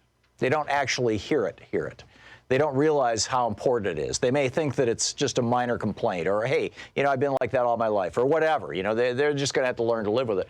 And they just dismiss it and go on thinking everything's great. And then what happens is the person who said, but wait a minute, I can't deal with this behavior, that person will then start looking for other behaviors that the offending party does, and they'll start coming up with a list of how terrible all these behaviors are in aggregate, and eventually they'll reach the point where in their own minds the reasons to leave outweigh the reasons to stay. So that's stage one. Stage two is typically they then go to somebody in their circle, typically a friend, and or a confidant, and will express their concern, right? And if that person then affirms their thoughts, says, yeah, you're justified to want to leave over that, then they go to the next stage, which is where in their mind they start uncoupling, which is the title of Diane Vaughan's book. They uncouple from the other person. And they go through all the stages, Kubler-Ross's stages. They've already been through basically, bargaining, and start out with denial, then you go to bargaining, and then, anger. And then, they kind of in their heads say, okay, I'm out of here. I'm going to dissolve this relationship. And then they go through grieving. And then finally, when they're all done with the process and they've come to peace with it, okay, I'm out of here, that's when they announce it to the other partner. I want a divorce, or I want to break up, or I want to move out, or whatever it may be. And the other partner is completely blindsided because they haven't gone through this process. And the other partner's like, well, wait a minute. Why do you want to? And well, I told you a year ago that's a deal breaker for me. But I didn't know, And so then the other person tries to do bargaining and goes through anger and denial and not necessarily in that order, but and ultimately grieving themselves. And we've all, probably most of us have been in this situation of being dumped and not knowing why, or being the dumpee or the dumper. I know I've been on, back when I was a teenager, I was on both sides of that equation, and I never really understood it. So that's how it works. Now, this applies just as well to politics. And looking specifically at the Democratic Party, in the 1930s, Americans fell in love with the Democratic Party. Franklin Roosevelt was elected president 4 times. He was reelected 3 times. He laid out, programs that even by today's standards would be considered radical. Hiring millions of Americans and putting them to work planting trees and things simply to give them work. The WPA and the CCC. He created Social Security from scratch. We're going to give everybody in America who's over 65 a pension for the rest of their lives. The Republicans went nuts about this stuff. So, this is socialism, but the American people loved it. And they continued to love the Democratic Party. For that reason, outside of 2 outlier congressional elections, one in the 1950s and I think one in the 1970s, one in 1947, and I think the other one was in the 1970s. But outside of those two-year periods, from 1933 to 1995, the House of Representatives, with the exception of those 2 breaks, was continuously in the hands of the Democrats. Because the American people were so in love with the Democratic Party and the principles that it stood for. Until 1994. Now, what changed in 1994? In 1994, basically, the Republicans took over. It was the second year of the Clinton administration. And I would argue that the cry unheard came from Democrats in the election of 1992. And it had to do with trade. Now, and a few other things, but principally trade. Now, backtrack a little bit. In the 1970s, I lived in Michigan in the 1970s. Louise and I moved to New Hampshire, and I think it was 1978. And so, for the first 8 years of the 70s, I grew up in Michigan, of course. And Richard Nixon signed actually introduced legislation in 1973 that would give the president fast-track authority, the ability to basically negotiate trade deals and put them into effect really basically on his own, pre-clearance by Congress. He proposed that in 73, in November of 73. That legislation, was introduced into Congress. And in 74, after Nixon left office, I think it was October or November of 74, Jerry Ford signed it. And what came out of that was that in the mid-70s, we started seeing all these cheap Japanese cars, Nissan and Toyota, Honda. Back then, they were subsidized by the Japanese government. Their exports were, and they were just basically exporting really, really cheap cars into the United States and openly competing. They didn't have any factories in America, openly competing with American car companies. And if you bought one of those cars and drove it, I had one for a while. I don't recall what it was. The Datsun sticks in my head, but that I bought for $35, right, when I was younger, and in Michigan. And if you parked in the mall, you knew that when you came back out, your car was going to be keyed. I mean, that car was just covered with scratches. Because, you know, this was a town where General Motors was based, where we made cars. People were really upset with these Republican trade policies that Richard Nixon started with that trade law in '74 that allowed the president to do fast track authority. And in 1980, when Reagan was elected, Reagan wasn't talking about this. This was not that big an issue, outside of the industrial Midwest, I would say. But it became a big issue throughout the 80s. I mean, in the late 70s, Walmart was a regional company. They were operating in 5 states, and their slogan was Made in America. In fact, that's the title of Sam Walton's autobiography.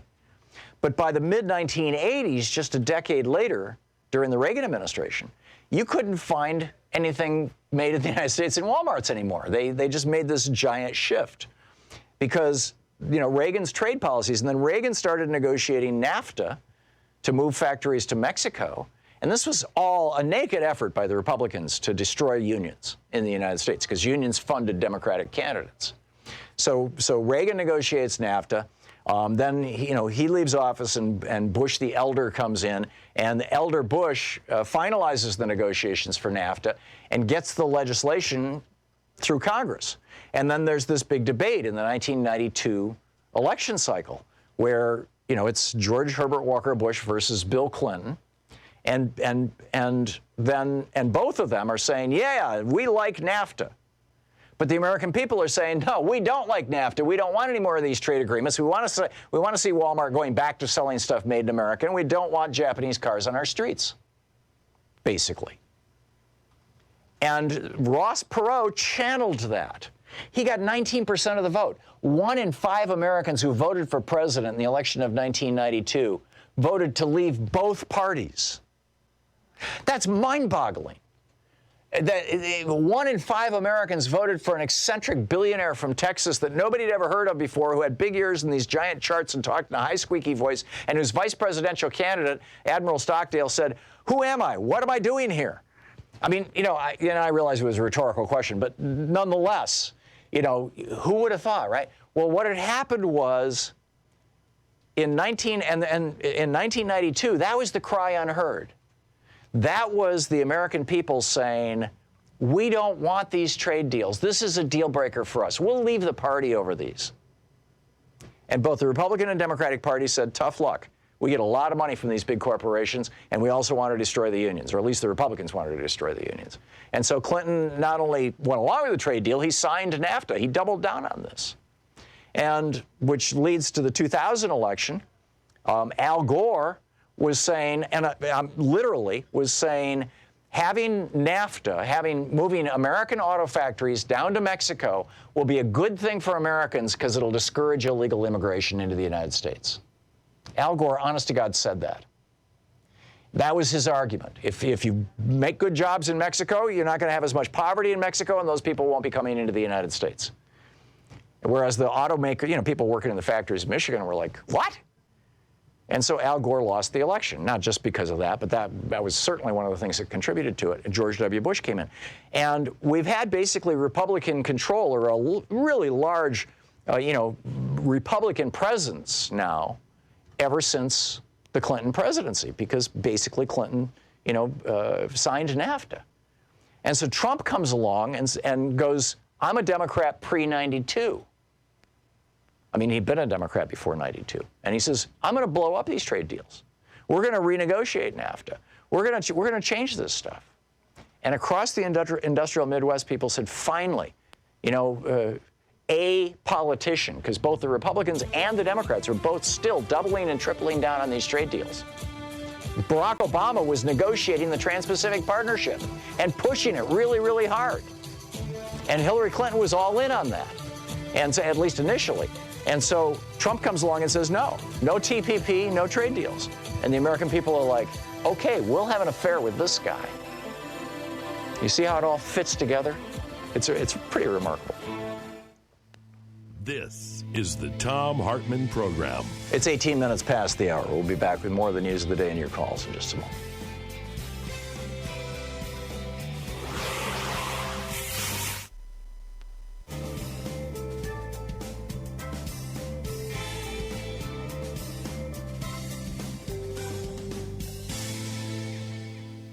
And welcome back. We've got a lot of people who still wanted to talk about what's going on with healthcare. So we'll pick up some of those and continue with our conversations. Marcia in Santa Rosa, California. Hey, Marcia, thanks for watching Free Speech. What's up? Good morning. Good morning. I'm listening to you about relationships, and I've been a counselor for a long time. So maybe I can reframe. I thought I'd be an anomaly calling about not having Medicare Part B. Mm-hmm. And there was a Linda from Southern California. Here I'm in Northern. So I'm going to see if I can put those things together.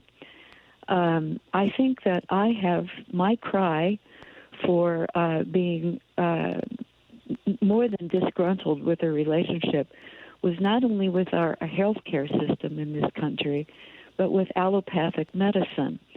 I am one of those strange souls who is very natural and holistic and very sensitive by nature, including to a lot of environmental kinds of things. And I've, over the years, being self-employed and being artistic and being sort of a weirdo, have learned to use wild plants and all kinds of natural things to take care of myself. Mm-hmm. And I never made a lot of money. So I lived frugally and saved every cent I could, like a good girl. And I'm now 74. When I was 62, I went on early Social Security, not knowing how long I would live, since my parents died around age 70. And lost 20% of what I would have had in Social Security. Right. So with my musician's union pension and an annuity from an IRA that I have to take, and my Social Security, that's only $1,000 a month, which pays for the roof over my head in California. Mm-hmm. So everything else that I have to spend, which would include health care costs, come out of what I make going out doing music and exercise for senior communities. Wow. So the upshot of all of that is Medicare Part B charges 10% penalty per year, and it's not on what it was when I was 65. It was $104 a month. It's going up to $144 in 2020, and they charge however many years. I've got 9 years. So it's almost double. And so I still can't get in, but because I was such a responsible little citizen saving money, I have way too much to qualify for any kind of assistance. Right. But if something actually happens to me, if my metaphysics and my mindfulness meditation that keeps me pretty expecting good things and blessings rather than looking for disasters, if I have something go wrong, I will be bankrupt. Yeah. So there are, I'm sure, lots of people like me who, like Linda, don't have a lot of income to afford paying, premiums just to get Medicare, which in my case pays for allopathic medicine largely, right. A system that I rejected a long time ago. So even though I'm healthier than most people and, in very good shape for 74, America has failed me totally, so I'm single. Yeah.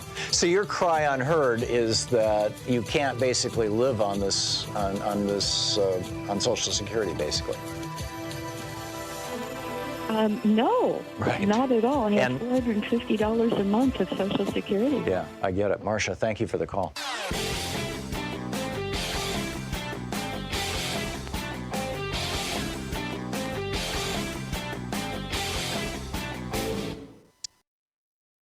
Thom Hartmann here. My new book, The Hidden History of the Supreme Court and the Betrayal of America, has arrived.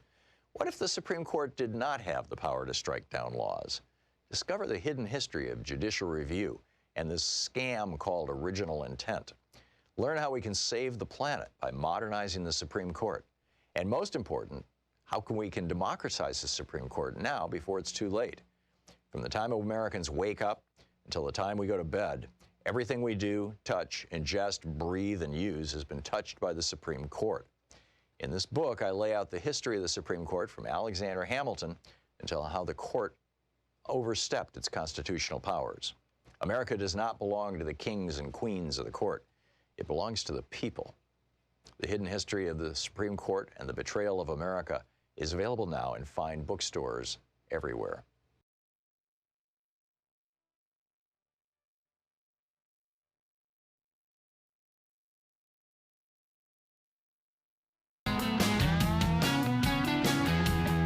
Welcome back. Thom Hartmann here with you, and Amir in Minneapolis. Hey, Amir, what's on your mind? You know, Tom, I'm 46. I make over $150 a year. Why don't all my seniors start pushing your Congress people to put a bill in place to tax me on all my money so you can stop paying deductibles? So, I have parents that are on Medicare, and I was talking to them, and they're telling me about they have to figure out which one is going to be a lower deductible. Take the cap off, charge me on all my money, increase Social Security for all our seniors, and guess what? Seniors live and enjoy life for the rest of your life. So stop struggling. So let's start pushing Congress to do that. Yeah, I'm with you, Amir. Basically, I think I would boil your message down to let's start taxing wealthy people and provide some benefits to people living in poverty in the United States. Is that the bottom line of what you're saying? Yes, sir. Tax me so my seniors can live There you better. go. There you go. And I think most Americans, and that's the empathetic perspective. That's the humane perspective. And I think most Americans would agree with that.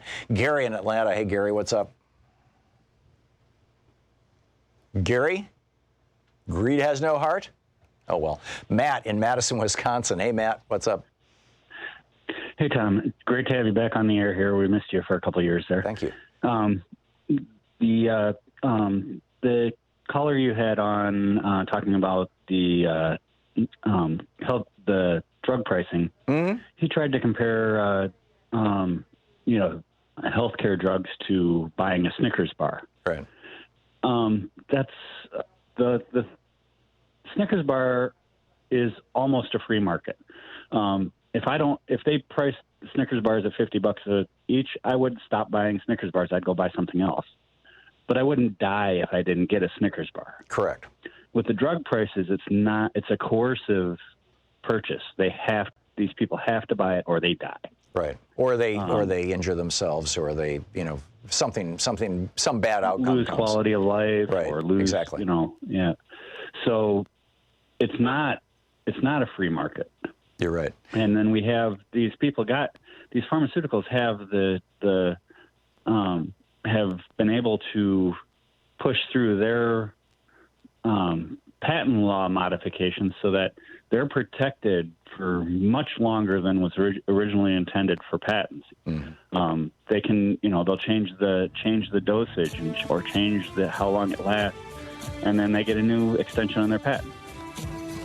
Yeah, and it's a scam. Nobody else can. It's a scam. They're just doing that. If everybody else could get the formula and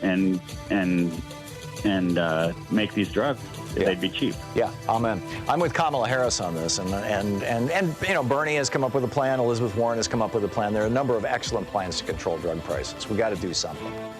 You're listening to the Thom Hartmann Program. Call 202-808-9925. I mean, everything medical is just completely out of control in the United States. We're literally paying twice as much as any other developed country in the world.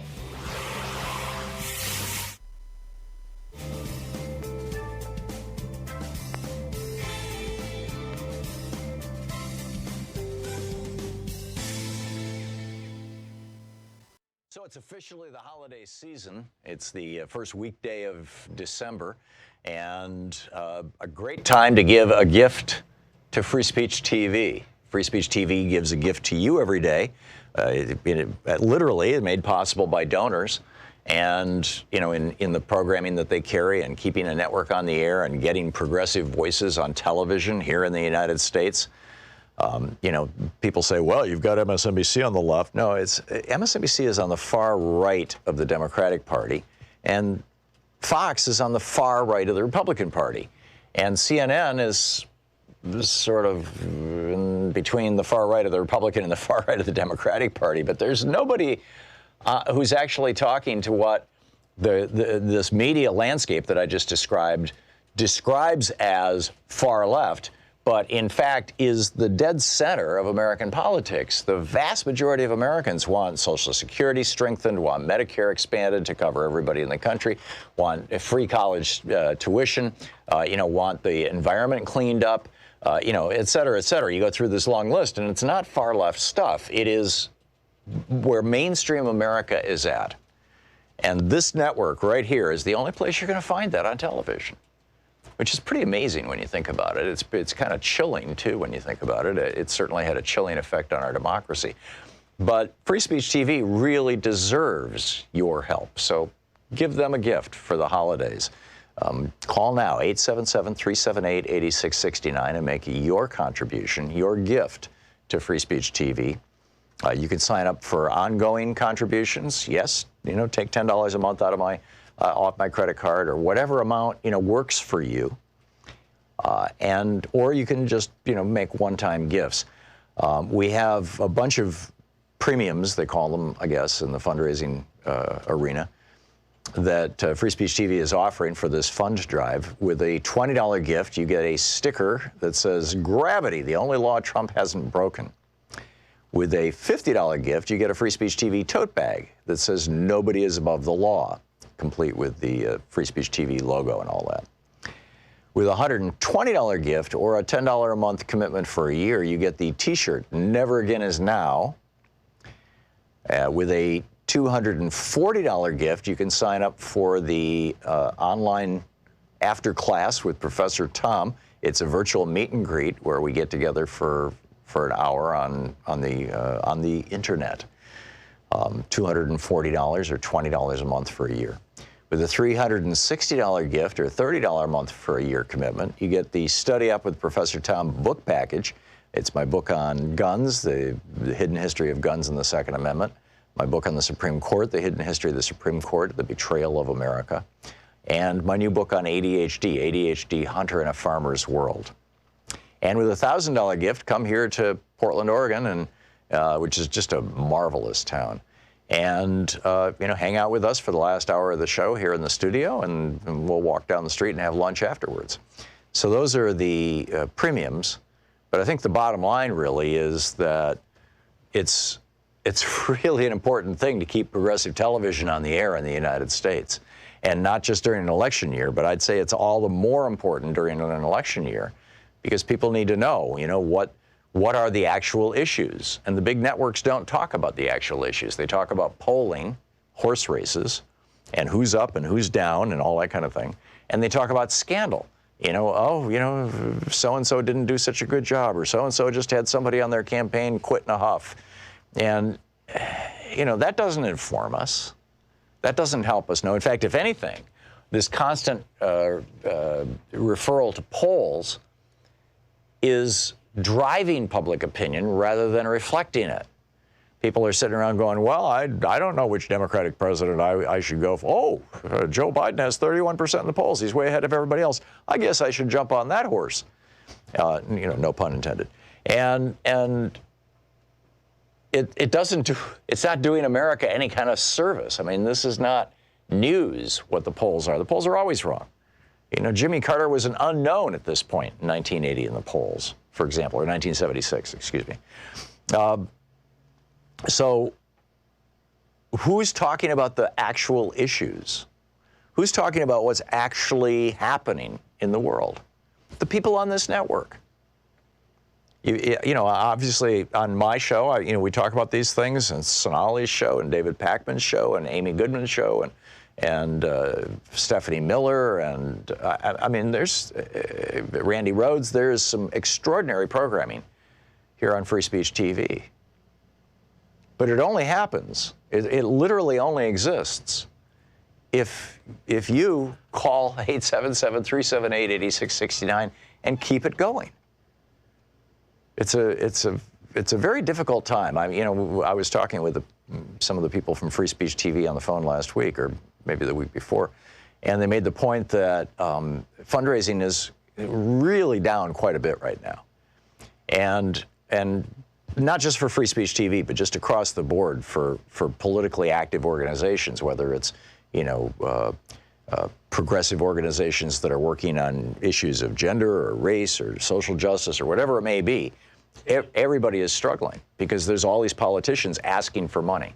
So please call now, 877-378-8669. Thank you. Thom Hartmann here. My new book, The Hidden History of the Supreme Court and the Betrayal of America, has arrived. What if the Supreme Court did not have the power to strike down laws? Discover the hidden history of judicial review and this scam called original intent. Learn how we can save the planet by modernizing the Supreme Court. And most important, how we can democratize the Supreme Court now before it's too late. From the time Americans wake up until the time we go to bed, everything we do, touch, ingest, breathe, and use has been touched by the Supreme Court. In this book, I lay out the history of the Supreme Court from Alexander Hamilton until how the court overstepped its constitutional powers. America does not belong to the kings and queens of the court. It belongs to the people.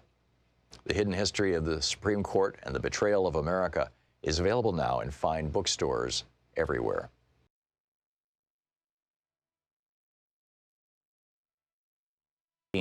Fox News, literally every morning and every evening. Check it out. It's available over at thomhartmann.com.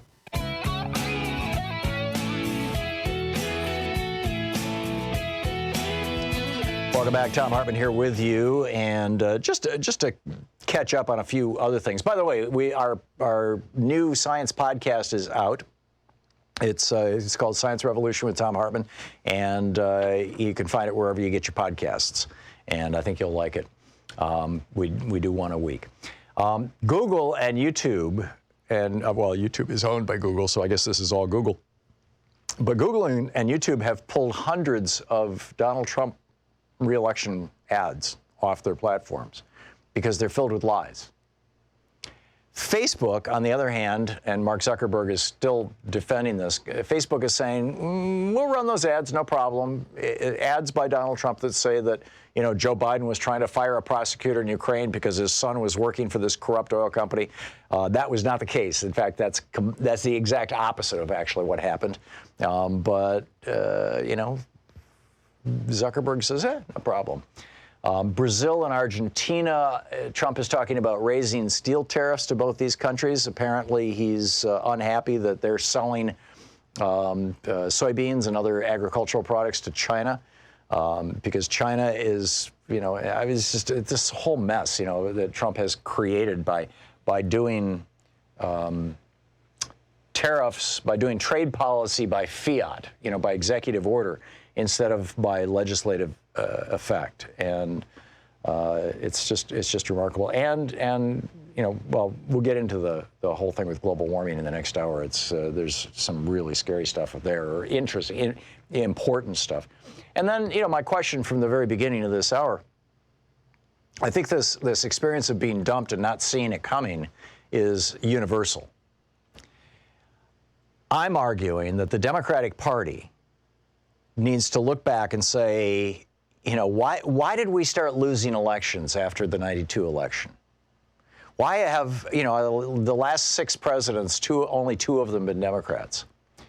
When, Democratic policies, Dwight Eisenhower was a Republican in the middle of a string of Democratic presidents, but, he wrote that famous letter to his brother Edgar where he said any politician, any political party that supports ending Social Security and destroying unions will never be heard from again.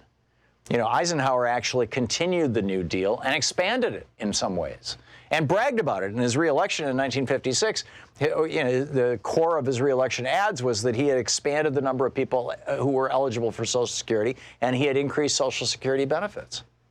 So the cry of American people has been, tax the rich and strengthen the social safety net. And what happened? Well, Bill Clinton came along and said, we're going to cut the social safety net. We're going to dial back on the Great Society that cut poverty in half in 10 years. We're going to do away with many of those programs. We're going to means test things. We're going to put a limit of a certain number of 3 to 5 years that you can be on any kind of welfare program. Period. And after that, you got to prove you're trying to get a job.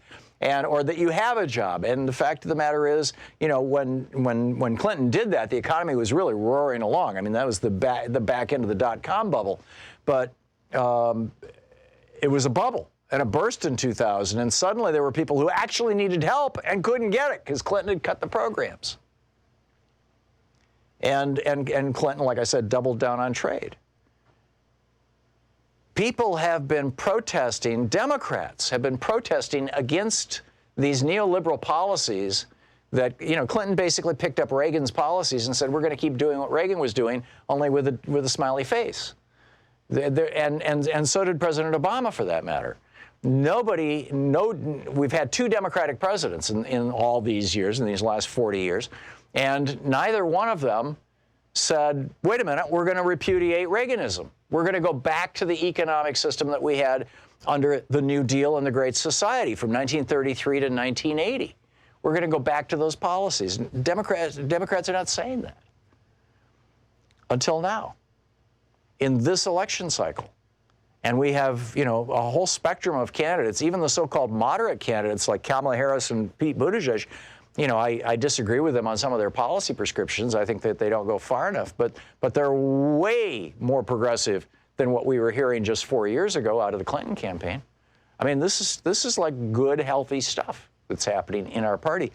But I think that the party needs to realize that they didn't hear the cry of the American voters back in the late 70s and the 80s and the 90s and the 2000s and the 2010s. They didn't hear, the Democratic Party didn't hear that cry. Apparently until Hillary Clinton lost in 2016 to an orange buffoon who brags about grabbing women by the private parts and is throwing children, tearing 70,000 families he's torn apart and thrown their children into cages since he became president. I mean, that's pretty mind-boggling when you think about it, right? That's very mind-boggling. Dave in Columbus, Ohio. Hey, Dave, what's on your mind today? Hey, Tom. I just want to talk about the, I guess, the drug expert you had. Oh, he wasn't a drug expert. He was an economist. Yeah, or libertarian whatever it was. economist. Yeah. I'm a clinical psychologist. I know a whole lot about this stuff.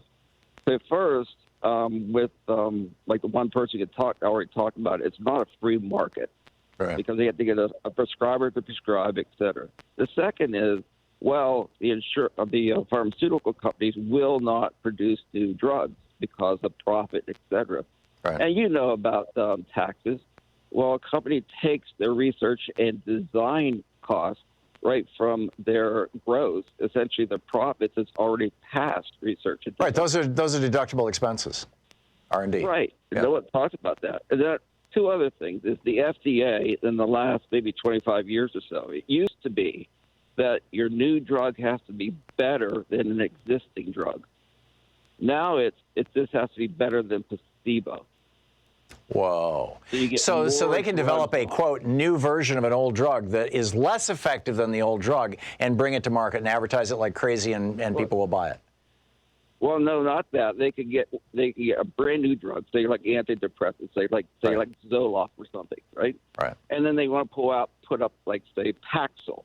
Well, it used to be Paxil had to be better than Zoloft. Now it doesn't. Right. It just has to be better than placebo. Right. It just has to beat a sugar pill.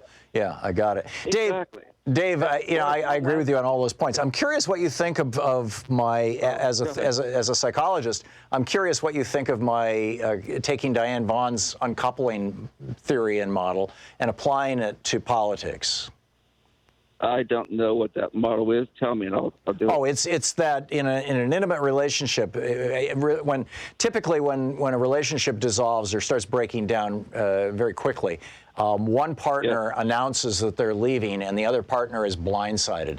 And the partner who announces that they're leaving has actually gone through a definable, predictable process. They issued a cry. They said, wait a minute, I'm unhappy in this relationship because of this particular behavior on your part. That cry was not heard by the other partner. They just thought, oh, it's not a big deal. And they continued doing it. Then this person starts gunny-sacking all these, other grievances, and then they, in their minds, start separating from the other partner, and they go through all of Kubler-Ross's stages, basically, all the way to acceptance. And once they've finally accepted that they're going to leave the relationship, then they announce it to the other partner, who feels totally blindsided by it. And so I took that model, and this is the rant I was just doing a moment ago, and said, this is what I think is happening inside the Democratic Party. That when Bill Clinton embraced Ronald Reagan and George Bush's NAFTA and free trade policies and cutting welfare and rolling back from both the New Deal and the Great Society, that the Democratic Party said no, wait, or American voters said no, it's not what we want. And that was the cry unheard. And the proof of that was that Ross Perot got 1 in 5 votes in that election, and which is mind-boggling. And the Democratic Party is only just now starting to hear that cry. What do you think, Dave? Absolutely, because as you already said before, they sort of get isolated, and then once they accept a certain type of position, then it's very difficult to go back. And right. Then you have essentially like a social psychology viewpoint of groupthink, and it's so hard to turn back, as a politician. Right. Who's going to turn against the group? So you're absolutely right. Yeah, and I think the solution to this is for the Democratic Party. Just like, if you're the partner who just got dumped, there is, it is possible to repair relationships, but the first step in that repairing is saying, okay, I heard your cry, I heard your complaint, and I will do something about it. And then the second step is remembering why you fell in love in the first place. Let's revisit what first connected us together. In the case of politics, I would say what the Democratic Party has to say explicitly, and I think many of its politicians are starting to, is we're going to go back to the values of Franklin Roosevelt and Lyndon Johnson, at least his domestic values, and all the Democrats in between. We're going to go back to those values rather than we're going to stay with the Reaganistic values that were adopted by the Democratic Party in '92 because of Al Fromm and Bill Clinton starting the DLC. Make sense? Yeah, absolutely. And the one thing that makes it difficult, as you used the analogy about one partner essentially distance itself from the other, is you make all kinds of assumptions why this person is no good. Right. And it's very difficult to change those thoughts. Yes. And you need essentially a kick in the butt, and that'd be from the voters, to say, look, we don't want you to go here anymore. Yeah. And I think that happened in 2016. I think that happened in 2016. Dave, thanks a lot for the call. Great to hear from you. And great to have as I'm riffing about psychology, to have a psychologist to bounce it off of. It's 46 minutes past the hour on the Thom Hartmann Program, speaking the truths the multinational corporations would really rather you didn't know all about. We'll be right back. Stick around.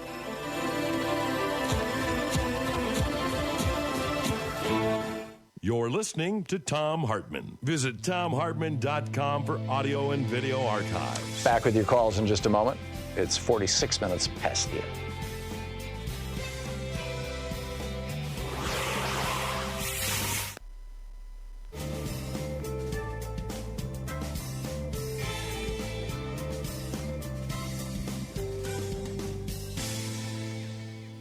And welcome back. Henry in Las Vegas, New Mexico. Wait a minute, Las Vegas, New Mexico? There is a town in New Mexico called Las Vegas, Henry? It's not a big gambling casino in Nevada. Okay. 14,000 people here. Oh, isn't that great? So what's up? Yeah. A month ago, I was in Japan. And sometimes if I eat something spicy, let me step back. I'm 87 years old and on no medication at all. Good on you. So, but sometimes you eat something spicy and you get heartburn. So here I take a couple of Tums and that's it. In Japan, I didn't know if they would sell that under the same name or something else. Right across the street from my hotel was a small neighborhood medical clinic. Mm-hmm.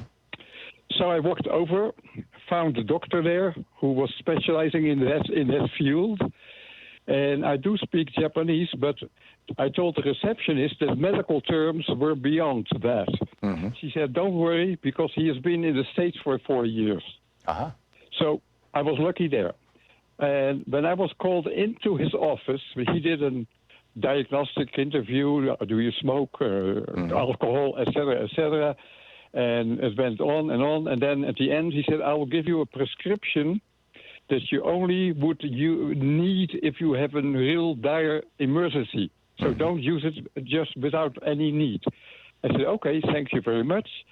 And then I walked out and went to the receptionist, and she asked me, do you have insurance? I said, no, I don't live here. She said, okay, then it will be cash. I said, okay. And she said, that will be $27. For a doctor's visit, a diagnosis, a prescription, $27 in Japan. Yeah. Amazing. And then when they went back to the States, I went over to say goodbye. He did a post-interview, a shorter one. So I walked out from that one, and that was $10. Huh. Amazing. And my wife goes here annually here in New Mexico to a doctor's visit, an annual routine visit. And she walks in. He asks her, do you feel good? Yes, I feel fine. Okay, see you next year. $300. For an annual physical in the United States. Yeah, it sounds about right. Yeah. I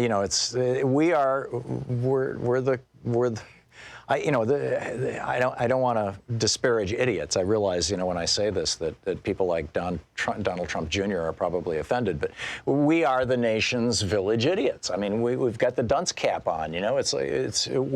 We're being taken advantage of. 16 ways to Sunday. I mean, the for-profit power companies are screwing homeowners. You got the for-profit health industry that's taking our money. You've got predatory banksters around every corner. You've got an insurance industry that is doing everything they can to drain our life savings. It's like the scam, the con, the hustle has become the American way of doing business. It's very, very concerning, Henry, and we need a vibrant and alive Democratic Party that will take this stuff on, because we haven't been. I mean, the Democrats have been complicit in this for a long, long time. Henry, thank you for the call. Can I add one real quick observation? Very quick. I was there in the super hurricane, Type 5, the worst ones. Yeah. 85 people died, and most of the dead were found in their cars. Oh, my. Okay. Thank you for that information, Henry. We'll be right back. It's 10 minutes before the hour.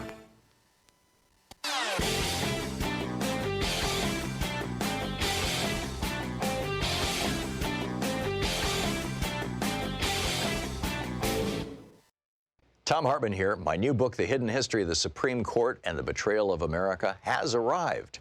What if the Supreme Court did not have the power to strike down laws? Discover the hidden history of judicial review and this scam called original intent. Learn how we can save the planet by modernizing the Supreme Court. And most important, how we can democratize the Supreme Court now before it's too late. From the time Americans wake up until the time we go to bed, everything we do, touch, ingest, breathe, and use has been touched by the Supreme Court. In this book, I lay out the history of the Supreme Court from Alexander Hamilton until how the court overstepped its constitutional powers. America does not belong to the kings and queens of the court. It belongs to the people. The Hidden History of the Supreme Court and the Betrayal of America is available now in fine bookstores everywhere. Over at ThomHartmann.com, I think you'll find it fascinating.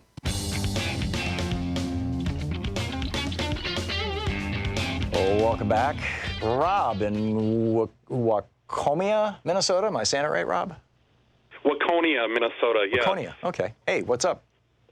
Well, I just wanted to give you a call. A lot of people were calling in about Social Security and Medicare today, and I just wanted to make your listeners aware that, how Trump says the economy is doing so great and everything. Right. Well, if it's doing so great, why are we going from a 2.8% cost of living adjustment last year on Social Security to a 1.6% COLA this year? Yeah, they need to almost cutting it in half. Yeah, but this is something Is doing great. During the 11 years that Bernie was doing Brunch with Bernie on this program, this is something that he brought up probably once a month, every year.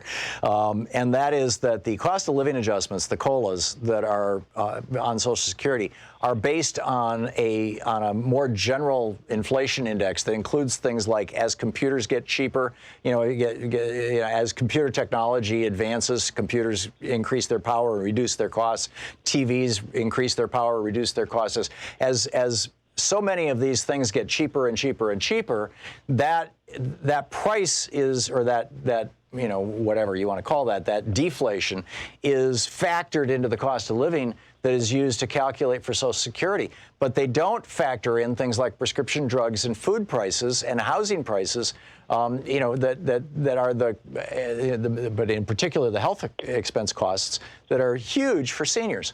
And there needs to be a separate cost of living adjustment calculated based on what seniors use, not on what teenagers use. We need to be doing that. Yeah, excellent point, Rob. Thank you for the call. Gary in Atlanta. Hey, Gary, what's up? Hello, Tom. Thank you. I'm in Florida right now. Sorry that the call dropped off. Oh, no, it's all good. What's up? Thank you. Sometimes, maybe one time I don't know where to start. Well, let me start this way today. I don't have a president. You know what I'm saying? Yeah. I don't have that's how I feel. I don't have a president. Just don't have one. Yeah, I think many Americans feel that way, Gary. I really do. Gary, I got to move along, but thank you for the call. Michael in Winter Haven, Florida. Hey, Michael, what's on your mind today? Yes, Tom. In 1972, I voted in my first presidential election. I was one of the, as I jokingly say, 3 people who voted for McGovern. Right. Wasn't he very? I looked at him. I remember back then. I looked at him as very progressive, especially toward the Vietnam War. But I thought he had other. Well, he was in favor of going back to LBJ's policies, but his main selling point was that he was against the Vietnam War. McGovern got wiped out because he was a lousy campaigner. I mean, he was a poor candidate. And Nixon in '72 said he had a secret plan to end the Vietnam War, and he promised everybody that within a year the Vietnam War would be over, that he just wasn't going to do it just before the election because that would look like it was just electioneering and all this kind of stuff. And people believed him. And the media, amplified that message. But, Nixon knew that if he ran against Ed Muskie, who was the leading candidate at about this stage in the primaries, Nixon knew that if he ran against Ed Muskie, he would lose. That's what all his internal polling showed. And this, we now have the records on this stuff. And so he sent Chuck Colson to New Hampshire to get Ed Muskie out of the race. Maybe it was in Maine, where Muskie was the senator for Maine. But I think this happened in New Hampshire.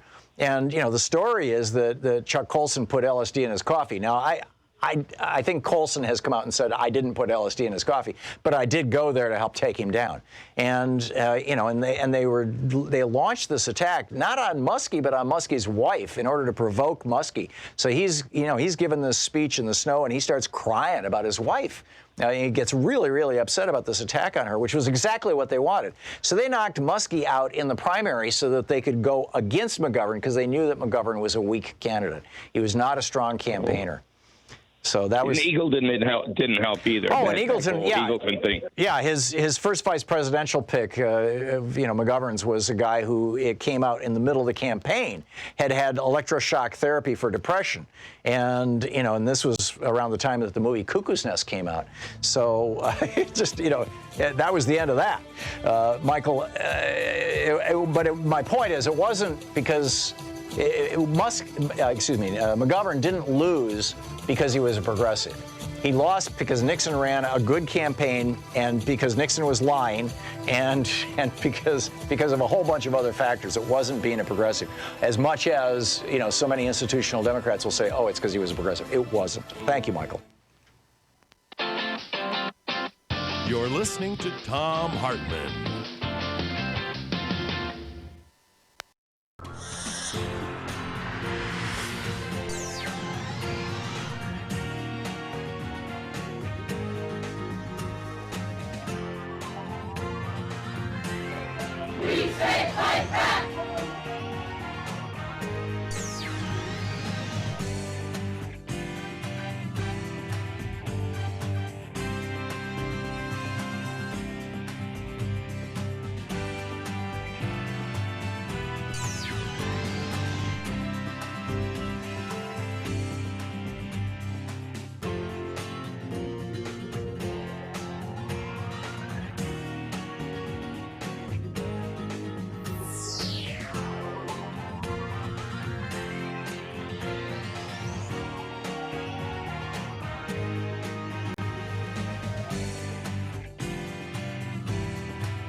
In the top. So it's officially the holiday season. It's the first weekday of December, and a great time to give a gift to Free Speech TV. Free Speech TV gives a gift to you every day. Literally, it's made possible by donors. And, you know, in the programming that they carry and keeping a network on the air and getting progressive voices on television here in the United States. You know, people say, well, you've got MSNBC on the left. No, MSNBC is on the far right of the Democratic Party, and Fox is on the far right of the Republican Party. And CNN is sort of in between the far right of the Republican and the far right of the Democratic Party. But there's nobody who's actually talking to what this media landscape that I just describes as far left, but in fact is the dead center of American politics. The vast majority of Americans want Social Security strengthened, want Medicare expanded to cover everybody in the country, want a free college tuition, you know, want the environment cleaned up, you know, et cetera, et cetera. You go through this long list, and it's not far left stuff. It is where mainstream America is at. And this network right here is the only place you're going to find that on television, which is pretty amazing when you think about it. It's kind of chilling, too, when you think about it. It certainly had a chilling effect on our democracy. But Free Speech TV really deserves your help. So give them a gift for the holidays. Call now, 877-378-8669, and make your contribution, your gift to Free Speech TV. You can sign up for ongoing contributions. Yes, you know, take $10 a month out of off my credit card, or whatever amount, you know, works for you. Or you can just, you know, make one-time gifts. We have a bunch of premiums, they call them, I guess, in the fundraising arena, that Free Speech TV is offering for this fund drive. With a $20 gift, you get a sticker that says, "Gravity, the only law Trump hasn't broken." With a $50 gift, you get a Free Speech TV tote bag that says "Nobody is above the law," complete with the Free Speech TV logo and all that. With a $120 gift or a $10 a month commitment for a year, you get the T-shirt "Never Again Is Now." With a $240 gift, you can sign up for the online after class with Professor Thom. It's a virtual meet and greet where we get together for an hour on the internet.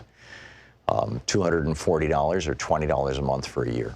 With a $360 gift or $30 a month for a year commitment, you get the Study Up with Professor Thom book package. It's my book on guns, the hidden history of guns and the Second Amendment.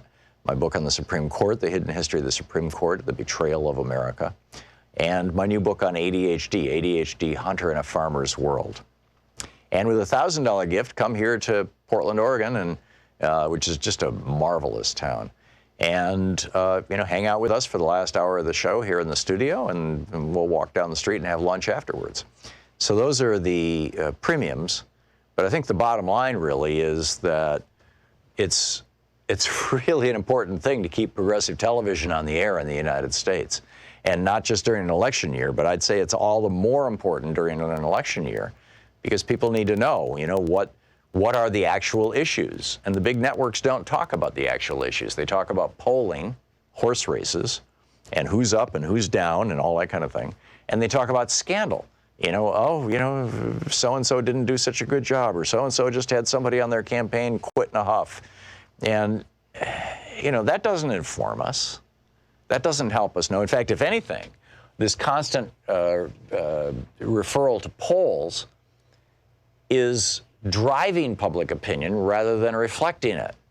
People are sitting around going, well, I don't know which Democratic president I should go for. Oh, Joe Biden has 31% in the polls. He's way ahead of everybody else. I guess I should jump on that horse.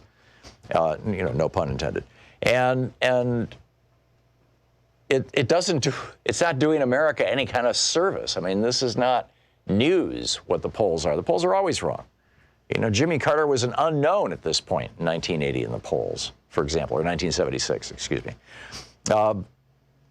So who's talking about the actual issues? Who's talking about what's actually happening in the world? The people on this network. You know, obviously on my show, we talk about these things, and Sonali's show, and David Pakman's show, and Amy Goodman's show, and Stephanie Miller, and I mean, there's Randy Rhodes. There's some extraordinary programming here on Free Speech TV. But it only happens, it literally only exists if you call 877-378-8669 and keep it going. It's a very difficult time. I was talking with some of the people from Free Speech TV on the phone last week, or maybe the week before, and they made the point that fundraising is really down quite a bit right now, and not just for Free Speech TV, but just across the board for politically active organizations, whether it's progressive organizations that are working on issues of gender or race or social justice or whatever it may be. Everybody is struggling because there's all these politicians asking for money. So please call now, 877-378-8669. Thank you. Thom Hartmann here. My new book, The Hidden History of the Supreme Court and the Betrayal of America, has arrived. What if the Supreme Court did not have the power to strike down laws? Discover the hidden history of judicial review and this scam called original intent. Learn how we can save the planet by modernizing the Supreme Court. And most important, how we can democratize the Supreme Court now before it's too late. From the time Americans wake up until the time we go to bed, everything we do, touch, ingest, breathe, and use has been touched by the Supreme Court.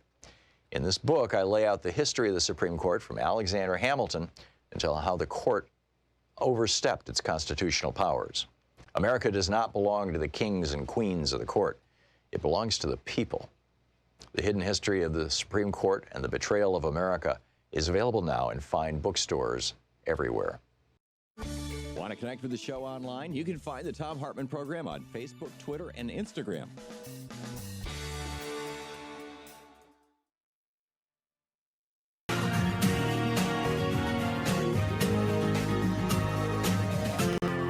This is the Thom Hartmann Program.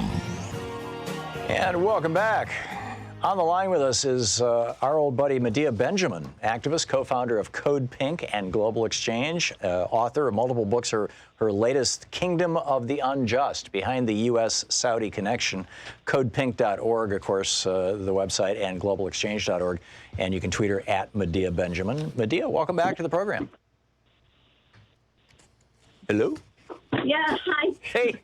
Hi, Tom. Thanks for having me on. Yeah, my pleasure. So you were just in Bolivia, and we've been hearing these bizarre stories about what's going on there. That Evo Morales, the first indigenous president of, I believe, any country in this hemisphere, was elected years ago. He's been very, very progressive, and basically the billionaires hate him. And the story that I've been reading is that, this was a right-wing coup funded by the very wealthiest people in Bolivia that evicted him from the country. Is that what you saw when you were there? Absolutely. I don't know how it was reported in the mainstream press because I was there. But what you saw was a premeditated attempt to reverse just about all of the gains that had been made by the Evo Morales 13 years in the presidency that had brought up the economic situation of millions of people and brought the voice and the power of the indigenous community into not only the presidential palace, but into the National Assembly and all over the country. And his time in office was really seen as a huge benefit, not only to the indigenous community in Bolivia, but all over Latin America. So it was sort of like as if right after FDR got out of office, Ronald Reagan came in and just started reversing everything, doing away with Social Security and unionization and that kind of stuff. I mean, is that what has happened? The new government is literally undoing social welfare programs? No, not yet, Tom. That is not happened. But what the new government has done was first come in with very racist people who have a history of disrespecting indigenous communities and cultures, giving a green light for a lot of that racism, including the burning of the indigenous flag, the Wipala, and then the giving a green light to the military and the police to use force to, quote, pacify the country, which led to 2 massacres, one near Cochabamba and the other outside of La Paz. And then it also meant that this new government that was only supposed to set the stage for a transition to new elections actually changed the entire cabinet, changed the international relationships to cut off ties with Venezuela, kick out over 700 Cuban doctors who were providing the only health care in the poorest rural areas, establish good ties with the right-wing governments of Bolsonaro in Brazil and Duque in Colombia, and then also cement ties with the U.S. Trump administration. And there are other examples of what they are doing that goes far beyond the setting of the foundations for new elections. But so far, they haven't touched the social welfare programs. Did our government or any of our oligarchs, our billionaires here in the United States, play any role in this coup in Bolivia? And would you call it a coup? We had the foreign minister, a former foreign minister of Ecuador on the program the week that it happened. This is a couple of weeks ago. And he said, this is a coup. There's no other word to describe it. Is that consistent with your observations? Well, absolutely, because if you look at the way it happened, when Evo Morales was told by the Organization of American States that there were irregularities in the elections, he said, all right, let's call for new elections. But the opposition would hear none of that and said, no, we want him out. And forced him out through very terrorist kind of tactics. His sister's home was burned down. A number of the leaders of his party were kidnapped, threatened. We also met with the union leader, for example, whose wife and daughter had been kidnapped. So this kind of fear that spread quickly throughout the leadership of Evo Morales and his allies was the reason that he left the country to avoid more bloodshed and save the lives of people in his party. And it's also the reason why another element of all of this is that they bribed the military and the police with money and had them turn against Evo Morales and turn on the people. So when the military tells a leader that he should leave the country and then takes over with an unelected government, the new president, her party, only got 4% of the vote, and her position was supposed to be approved by the Congress, but it never was. I think you could call that a coup, Tom. Yeah, it certainly sounds like it. How do you see this thing playing out, Medea? Well, now it seems that the international community has come back quickly and said that this is too much. And the new government realized that it was not going to be able to rule by force because the indigenous community was fighting back very fiercely. So there have been some compromises. She has sent the military back to their barracks. There are some of the arrested leaders who have been let go. The legislation has been passed for new elections within the next 3 months. It will not allow Evo Morales to run, but certainly the MAS party can put somebody forward. And already the right-wing coup leader, Luis Camacho, has announced that he's running. Evo Morales' number one rival, Carlos Mesa, said that he is going to run. But the question is, will there be the conditions for free and fair elections if this racist, supremacist, European descendant group is in power? Will they let MAS contest the elections in an open, transparent way? And if Mas wins them, will they allow them to take over? Those are some key questions. Mas being the party of Evo Morales, the Progressive Party. Yes. Yeah. That's right. Yeah. The movement towards socialism, his party. Yeah, essentially. And so, wow. I mean, we see a certain amount of this here in the United States where Brian Kemp did it in Georgia, throw 250,000 people off the voting rolls and then win the election by 50,000 votes. And, Stacey Abrams is doing a great job of documenting that. He's preparing to do it again. If they do voter suppression in Bolivia, will it be that subtle, or will it be? Kemp also shut down polling places in black neighborhoods, which is another strategy that Republican governors use all across the United States. How if they're disenfranchising Bolivian voters, how would they do it? Well, I don't know, Tom. I think that one of the key things is going to be are the conditions there where people will not fear going out to vote. Because in some of these rural communities, they have beaten up the mayors, they have tied up some of the heads of community radio stations.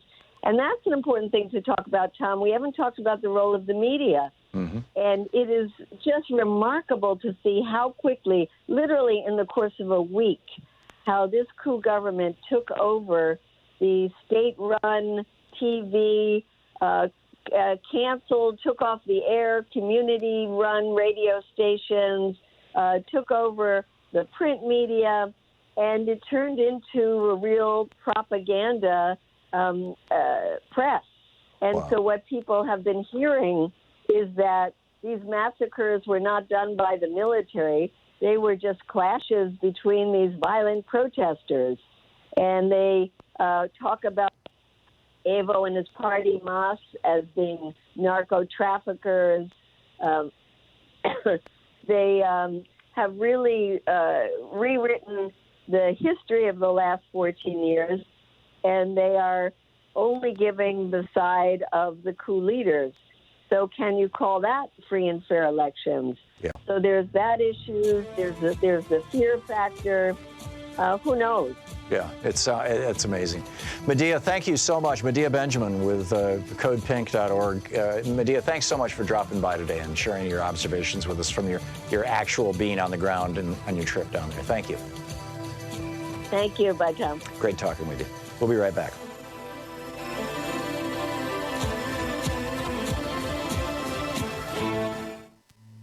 This is the Thom Hartmann Program. So if you broke up with the Democratic Party at any point in the last couple of decades, what provoked that for you? Back to our topic from the previous hour.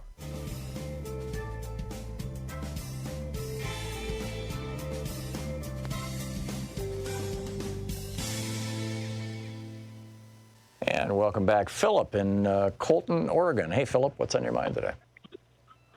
Well, I have been on Medicare since 2005. Mm-hmm. I had a fractured vertebrae that got infected with osteomyelitis. And both of them are covered for my employer insurance. But after a while, I went on Medicare. And on Medicare, I've had both rotator cuff surgeries. Well, one of them... Philip, you just vanished. I think your phone just croaked. But I'm guessing the bottom line of what Philip is saying is that Medicare works just fine for him, thank you very much, and he likes it. Paul in Glenside, Pennsylvania. Hey, Paul, thanks for watching Free Speech on your Roku box. What's up? Hi, Tom. I wanted to talk about some of the other costs that are going to go away with Medicare for All. Okay. I'm about to write my auto insurance policy premium, and I pay every 6 months. Well, one of the line items on there is medical coverage. Right. And, if you think about it, I mean, I haven't been in any, god-awful accidents, but you see them on the news every night. The car is worth less than the hospital bill for a family, of 2 or 3 or 4 people in the car, even if they just go in, for 24 hours or they have a broken arm, which is bad, but, it could be a lot worse. Or even if you had a little fender bender and you were concerned that maybe you had whiplash and you should find out right away. Yeah, and what happens is when you go in there and they want to know about your insurance company will immediately say, "Well, you were in a car accident. We're not going to cover it. Right. Your auto insurance." And then you get into a battle, between your car insurance company and your Blue Cross or whoever you have. The other thing was, and you're a small businessman. I was too. About 30 years ago, I had a small health food store and restaurant, and I had people who worked as cooks. I had to write a check for $25,000 for workers' comp. That was back in 1991. Yeah. I don't even want to think about what it is today. Again, if you get hurt and you present the bill, the insurance company wants to know, did you get hurt at work? Were you in a car accident? They go through this sort of a means test. Right. These are exclusionary gotchas, basically. Yeah, and the cost burden of health care is a junk fee in your automobile policy because, it's not a big portion of it, but it's in there. It doesn't really need to be. I mean, if you have a major health insurance policy, why are you getting this junk fee in your automobile policy? It's ridiculous. Right. And the workers' comp, it's the same thing. Most people, if you're going to get hurt early in life, you're either going to be in an auto accident or you're going to get hurt at work. I mean, most people aren't dying of cancer at 25 or have back problems by then. So that comes later on in life if it, That's a good point. So the health insurance companies, they succeeded with Medicare in getting rid of the cost of caring for people over 65. That was a very expensive population. That was LBJ's sales pitch to the health insurance companies, support us on this. And so they got rid of older people who were less profitable for them. And you're pointing out that by shifting workman's comp and medical insurance with regard to car accidents, they've also gotten rid of the two major things that injure young people, which is their most profitable market. So they get to keep all the profits from those younger people. Exactly. Yeah, you're absolutely right, Paul. And we'll save a ton of money with Medicare for All, getting rid of those junk. Oh, you're absolutely right. And it's amazing how they've just kind of schemed and worked the system over the years when you think about it. It's pretty remarkable. Paul, thanks a lot for the call. And thanks for watching us on Free Speech TV via Roku. We'll be right back.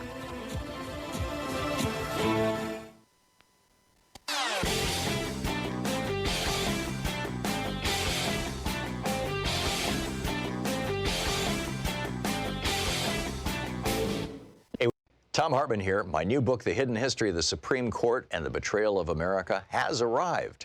What if the Supreme Court did not have the power to strike down laws?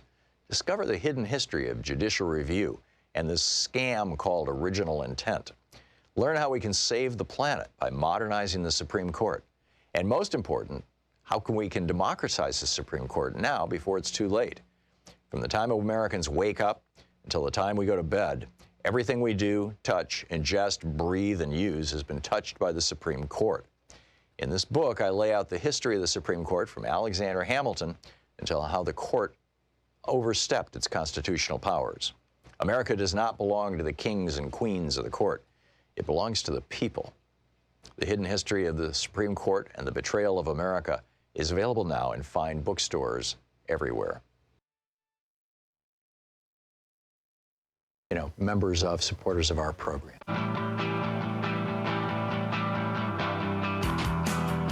Welcome back. Thom Hartmann here with you. And George in Portland. Hey, George, what's on your mind today? Hi, Tom. I wanted to talk about the neoliberalism issue that you were mentioning earlier. I feel like a lot of times when people on the left say, Democrats and Republicans are becoming all the same, even without naming neoliberalism, I'm pretty sure that's the general sense that they were getting with Clinton and even Obama, as you said. They both support free trade deals, yeah. Or actually, they're corporate trade deals, yeah.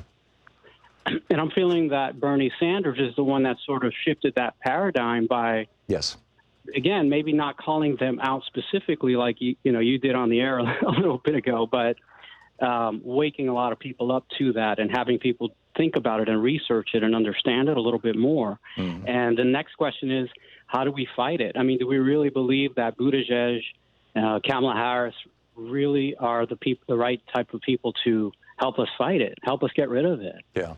The one thing that I know about politicians, generally speaking, is that they want to be with the rest of the parade. They want to be where everybody else is.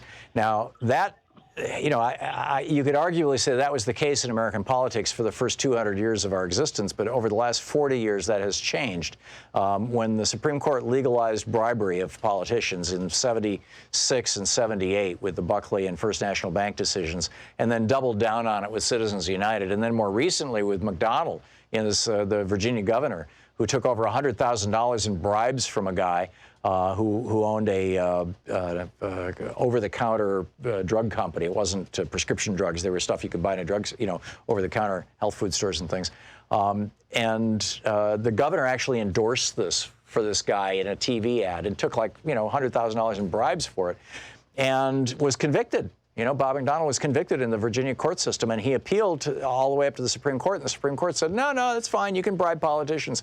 So now you've got some politicians, virtually all of the Republicans, who are willing, and probably about half the Democratic Party, who are willing to defy or ignore the desires of the majority of the people that they represent, their constituents, and because they know that the tune that they really have to dance to is the tune of their donors, and that's just not a good thing. It's just not a good thing. Will in Broomfield, Colorado, says you want to disagree with me. How so? Write this down, Tom, because I agree with you on virtually everything. But you've been talking about the grief model, about Democrats and their candidates, and it's a logical model. It makes sense, but there's one great big flaw in it, which you yourself have brought up in the past, about the whole way it's set up. Okay. Republicans cheat. Uh-huh. And so when we talk about we have a bad candidate, well, we don't have a bad candidate.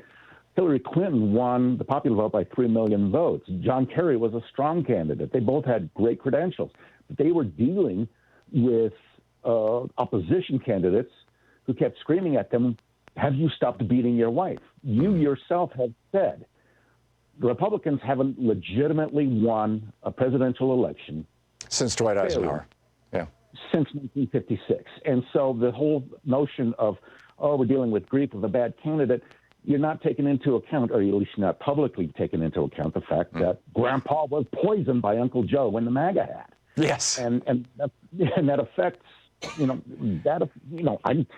point is well taken, Will. I can't disagree with it. I guess my counterpoint to that would be that if you look at the huge majorities by which FDR won, and substantial majorities that LBJ won, when he ran for re-election in '64, and the Democrats basically held the House of Representatives from 1933 to 1994 or 1995. That had the Democratic Party not gone neoliberal in '92, I think the majority, if we just got an extra 1%, you would never have had George Bush in the president. It wouldn't have gotten close enough for him to steal. Am I making sense, Will? Yeah, my response would be that in 1994, 95, you had Newt Gingrich saying liberals are evil, run with this. That's more cheating. That's more poisoning Grandpa. Okay, well, good points. Good points all. Will, thank you for the call. Well, I'll have to ponder that. We'll be back with your thoughts and mine right after this. You're listening to the Thom Hartmann Program. Call 202-808-9925. Amazing. Senator John Kennedy from Louisiana was lying about Trump over the weekend, and Trump is now tweeting thanks to him. Incredible.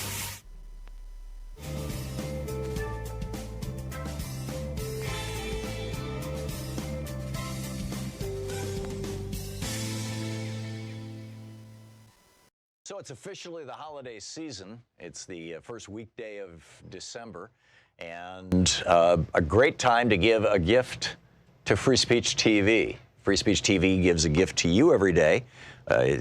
Literally, made possible by donors, and in the programming that they carry, and keeping a network on the air, and getting progressive voices on television here in the United States. People say, well, you've got MSNBC on the left. No, MSNBC is on the far right of the Democratic Party, and Fox is on the far right of the Republican Party, and CNN is sort of between the far right of the Republican and the far right of the Democratic Party, but there's nobody who's actually talking to what this media landscape that I just describes as far left, but in fact is the dead center of American politics. The vast majority of Americans want Social Security strengthened, want Medicare expanded to cover everybody in the country, want free college tuition, want the environment cleaned up, et cetera, et cetera. You go through this long list, and it's not far left stuff. It is where mainstream America is at. And this network right here is the only place you're going to find that on television, which is pretty amazing when you think about it. It's kind of chilling, too, when you think about it. It certainly had a chilling effect on our democracy. But Free Speech TV really deserves your help. So give them a gift for the holidays. Call now, 877-378-8669, and make your contribution, your gift to Free Speech TV. You can sign up for ongoing contributions. Yes, take $10 a month out of my off my credit card, or whatever amount works for you, or you can just make one-time gifts. We have a bunch of premiums, they call them, I guess, in the fundraising arena, that Free Speech TV is offering for this fund drive. With a $20 gift, you get a sticker that says "Gravity, the only law Trump hasn't broken." With a $50 gift, you get a Free Speech TV tote bag that says "Nobody is above the law," complete with the Free Speech TV logo and all that. With a $120 gift or a $10 a month commitment for a year, you get the T-shirt "Never Again Is Now." With a $240 gift, you can sign up for the online after class with Professor Thom. It's a virtual meet and greet where we get together for an hour on the internet. $240 or $20 a month for a year. With a $360 gift or $30 a month for a year commitment, you get the Study Up with Professor Thom book package. It's my book on guns, the hidden history of guns and the Second Amendment. My book on the Supreme Court, the hidden history of the Supreme Court, the betrayal of America. And my new book on ADHD, Hunter in a Farmer's World. And with a $1,000 gift, come here to Portland, Oregon, and which is just a marvelous town. And, hang out with us for the last hour of the show here in the studio, and we'll walk down the street and have lunch afterwards. So those are the premiums. But I think the bottom line really is that it's really an important thing to keep progressive television on the air in the United States. And not just during an election year, but I'd say it's all the more important during an election year, because people need to know, what are the actual issues? And the big networks don't talk about the actual issues. They talk about polling, horse races, and who's up and who's down and all that kind of thing.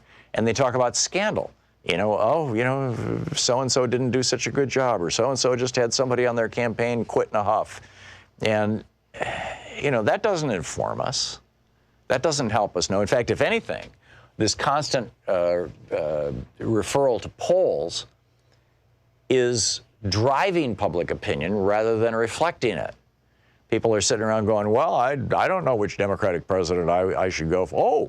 Joe Biden has 31% in the polls. He's way ahead of everybody else. I guess I should jump on that horse.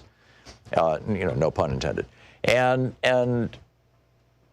it's not doing America any kind of service. I mean, this is not news what the polls are. The polls are always wrong.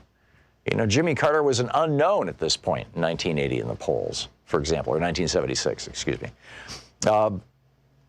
So who's talking about the actual issues? Who's talking about what's actually happening in the world? The people on this network. Obviously on my show, we talk about these things, and Sonali's show, and David Pakman's show, and Amy Goodman's show, and Stephanie Miller, and there's Randy Rhodes. There's some extraordinary programming here on Free Speech TV. But it only happens, it literally only exists if you call 877-378-8669 and keep it going. It's a very difficult time. I was talking with some of the people from Free Speech TV on the phone last week, or maybe the week before, and they made the point that fundraising is really down quite a bit right now. And not just for free speech TV, but just across the board for politically active organizations, whether it's, progressive organizations that are working on issues of gender or race or social justice or whatever it may be. Everybody is struggling because there's all these politicians asking for money. So please call now, 877-378-8669. Thank you. Thom Hartmann here. My new book, The Hidden History of the Supreme Court and the Betrayal of America, has arrived. What if the Supreme Court did not have the power to strike down laws? Discover the hidden history of judicial review and this scam called original intent. Learn how we can save the planet by modernizing the Supreme Court. And most important, how we can democratize the Supreme Court now before it's too late. From the time Americans wake up until the time we go to bed, everything we do, touch, ingest, breathe, and use has been touched by the Supreme Court. In this book, I lay out the history of the Supreme Court from Alexander Hamilton until how the court overstepped its constitutional powers. America does not belong to the kings and queens of the court. It belongs to the people. The Hidden History of the Supreme Court and the Betrayal of America is available now in fine bookstores everywhere. Want to connect with the show online? You can find the Thom Hartmann Program on Facebook, Twitter, and Instagram.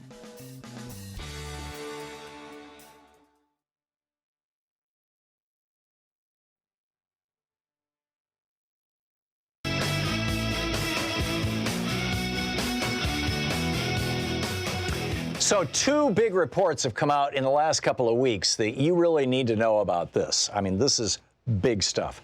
Oxfam just reported that over the last decade, over 200 million people have lost their homes because of climate change around the world.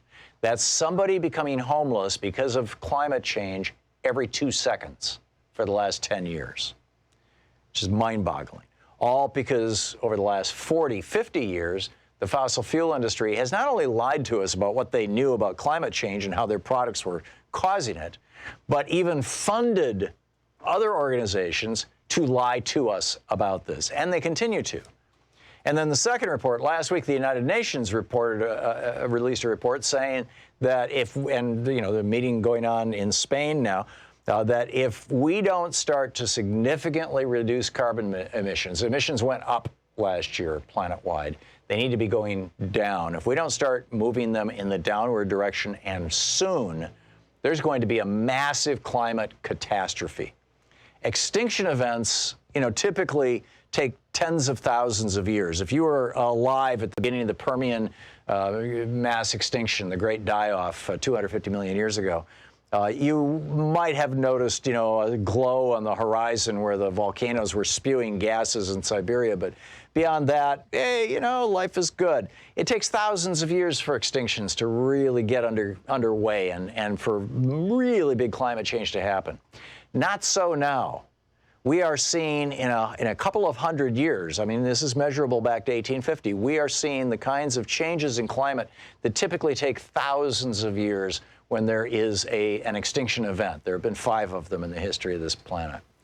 And because it's so hard to predict how things are going to turn out, you really can't say, oh, that's an extinction event until after it's over and everything's dead. And then you look around and say, well, yeah, everything's dead. But then you're dead too, so you can't even, when you're standing in an extinction event, it's almost impossible to say, I know how this is going to come out. This is going to be an extinction event. We're all going to die, or all life is going to die, or large chunks of life are going to die. But that's where we are right now. We're sitting around literally debating, is this an extinction event or not? And these companies that not only sold us these fossil fuels and continue to sell us fossil fuels, but continue to fund climate deniers and continue and support, right now we've got an entire political party that's denying climate science, the Republican Party. And they're supported by these fossil fuel billionaires and these oligarchs in industries, coal oligarchs, oil oligarchs, natural gas oligarchs. They're being supported by these people. And we need to pull the plug on this. You've got power utilities around the country that are making it hard for people to solarize their homes.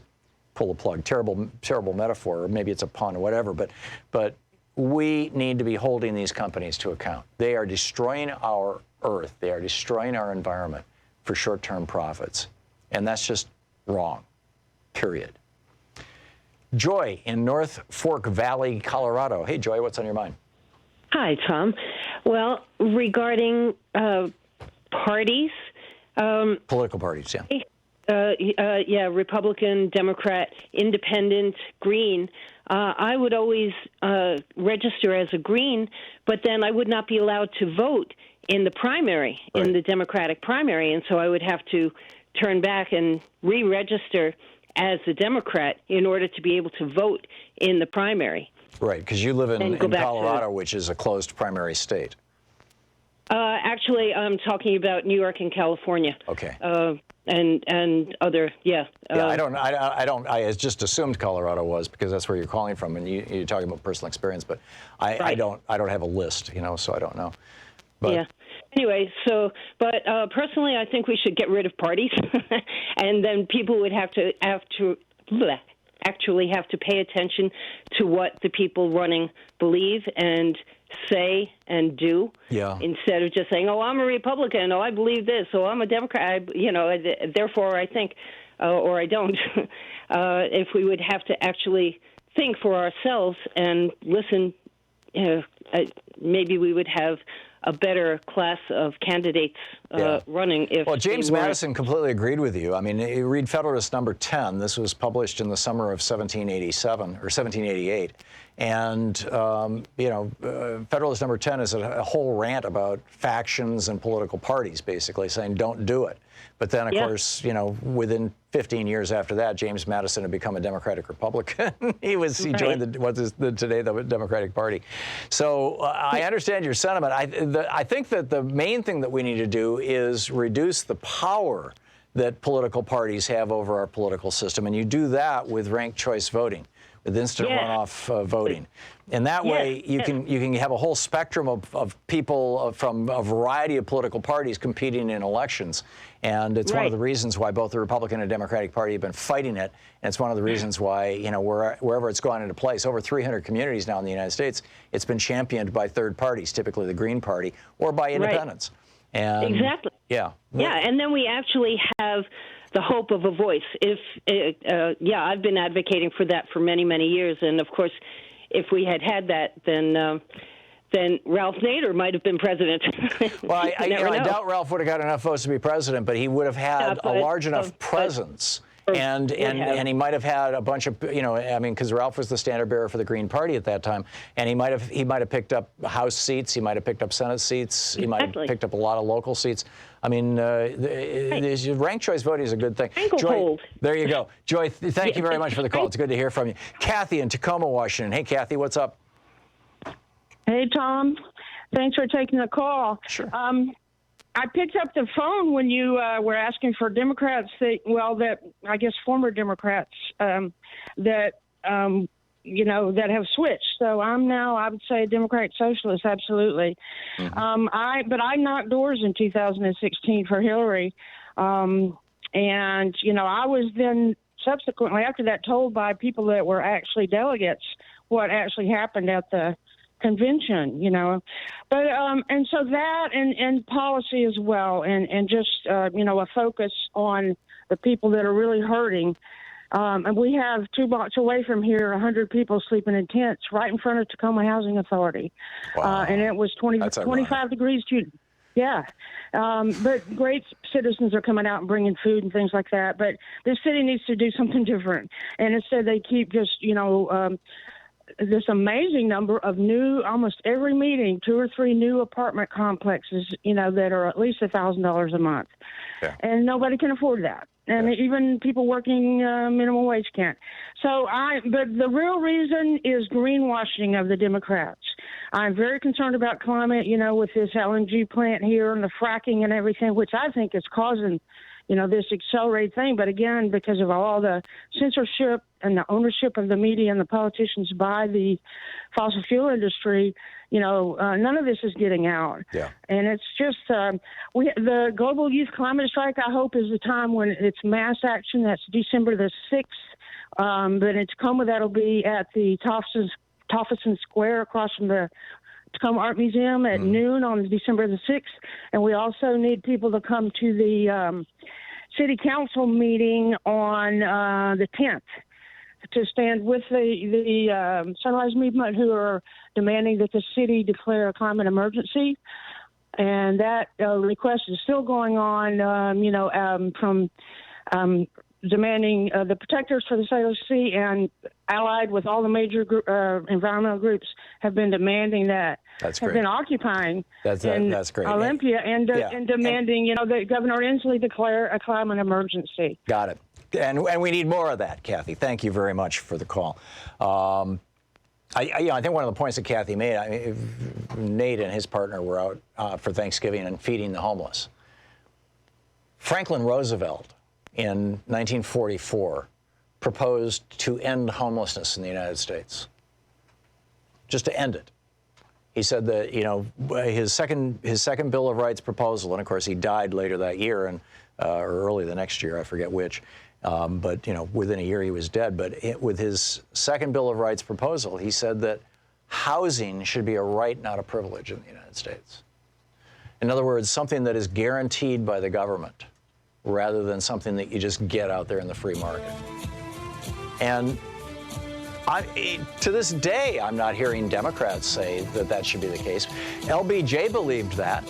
It was a big part of the Great Society. He put into place legislation that gave low-income people access to inexpensive housing and built a lot of housing for people. Now, you could argue that it wasn't done the best way possible, but a lot of homelessness was alleviated during that time. We need to go back to those values. You're listening to Thom Hartmann. Visit ThomHartmann.com for audio and video archive. I mean, we can have new and creative ways to act them out, but, let's outlaw homelessness, or let's end homelessness in the United States as a starting point.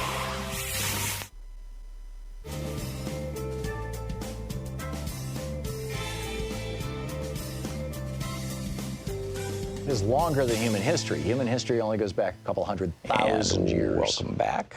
Julia in Auburn, Washington, listening on KBCS. Hey, Julia, what's on your mind today? Hi, thanks for taking my call. Sure. So you're talking about how Democrats are missing wake-up calls, and one that I see everywhere is families affected by autism. And the stats are getting closer and closer. Now it's 1 in 49 boys and 1 in 50-something girls. And if you throw in ADD and ADHD, it's going to get closer and closer and closer. It's like a huge J curve, and nobody's talking about it. And even movies like Vax, and now Vax 2 is coming out. They can't. The corporate media is clenching down on information. In order to go see Vax 2, you have to buy a ticket online, and they can't even acknowledge where the movie is going to be shown. You get notice of it after you buy a ticket, because the information is so powerful. And the producer, I forget the name, Dell somebody. Yeah, he's been on this show. Used to be in corporate media, found out about this and devoted his time to it. But, people, they can't even talk about. Yeah, and let's, Julia, let's make it very clear. Nobody is suggesting that the vaccine themselves are causing autism. They're suggesting that the mercury load from the thimerosal preservative that's put in these vaccines, that mercury load is getting so high because we've gone from a few vaccines to a whole lot of vaccines. Do I have that right? Correct. The neurological system of an infant cannot handle and detox and manage the number of vaccines that infants are getting. Right. And also, if somebody were to pre-medicate their child with Tylenol because they don't want their child to get a fever, then they're basically squelching the immune system so that they're injecting these viruses, bacteria, and other things, toxins, into an infant, and then suppressing the immune system, giving them nothing to fight it with, and then it crosses over the blood-brain barrier, and then the child is disabled. And no one's talking about that, and no one's talking about. It's a verboten topic. It. I can tell you, right now that from having had Dell on the show, it was like 2 years ago, I think. And boy, the blowback you get, oh, you're an anti-vaxxer. I mean, I've had Bobby Kennedy on talking about this, and he's like, I'm vaccinated. My kids are all vaccinated. I'm just saying, let's make vaccines safe. We all, vaccines and clean water, chlorinated water, are probably the two biggest advances in public health in the history of the human race. Even Dell is, I'm in favor of vaccines. Let's just make them safer. Let's not have them harming people. So I'm with you. Julia, thank you very much for the call. It's autism, the autism explosion or epidemic, I think, really is something that we need to be paying attention to. You're absolutely right. It's coming up on 10 minutes before the hour here on the Thom Hartmann Program. We'll be back with more of your calls in just a moment.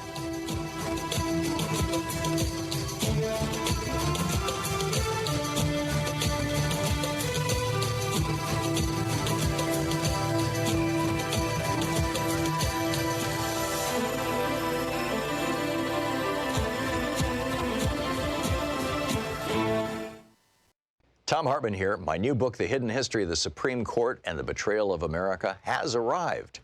What if the Supreme Court did not have the power to strike down laws? Discover the hidden history of judicial review and this scam called original intent. Learn how we can save the planet by modernizing the Supreme Court. And most important, how we can democratize the Supreme Court now before it's too late. From the time Americans wake up until the time we go to bed, everything we do, touch, ingest, breathe, and use has been touched by the Supreme Court. In this book, I lay out the history of the Supreme Court from Alexander Hamilton until how the court overstepped its constitutional powers. America does not belong to the kings and queens of the court. It belongs to the people. The Hidden History of the Supreme Court and the Betrayal of America is available now in fine bookstores everywhere. This is, explicitly barred by the Constitution. Whether it's defying Congress, whether it's gets to see his taxes, check it out at thomhartmann.com.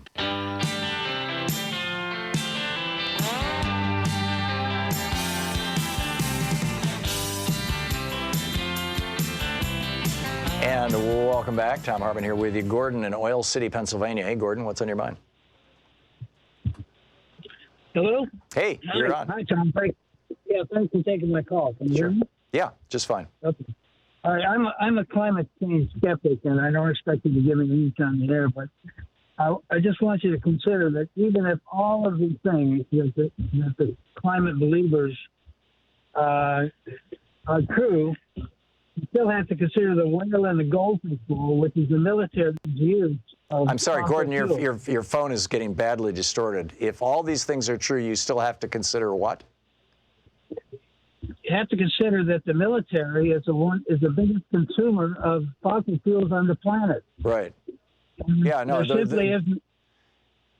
Go ahead. You're not going to do anything about climate change unless you do something about war, and that's the. Other than that, you're only blowing smoke. Well, I think that's an excellent point, Gordon. It's an excellent point, and I'm all in favor of doing something about war. Adam in Chicago. Hey, Adam, what's up? Hey, Tom, it's good to talk to you. Finally, been a long-time listener. Thank you. I'm calling because I've been listening to you talk about the Democrats missing the mark in the 90s. I think they're doing it again. I feel as though rural America is afraid right now. And none of the solutions that the Democrats are proposing are speaking directly to rural America. That's where the Republicans come in and they start playing off of that fear. And they start getting them to vote, even though they're lying to them consistently. I think what rural America is missing is the economy shifted from a manufacturing base to more of a service-based economy, and they kind of just got left behind. I think the Democrats should kind of focus on how do we get the rural America back in the fold and use narratives such as when rural America fails, America in general fails. And maybe perhaps a way of doing that would be introducing infrastructure bills and talking about how we can reintroduce rural America into the modern economy. I think a starting point for that, Adam, would be an internet equivalent of the REA and RTA, the Rural Electrification and the Rural Telephony Administrations, that because it was not profitable for electric companies or phone companies to run their service out into remote rural areas, the federal government stepped in and picked up the bill. We should be doing the same thing for high-speed internet as a starting point. Although the internet companies will fight that tooth and nail. But, yeah, I'm with you. Adam, thank you for the call. Christian in Astoria, Oregon. Hey, Christian, what's on your mind today? Yes, you were asking about the reasons why a lot of us had left the Democratic Party voting.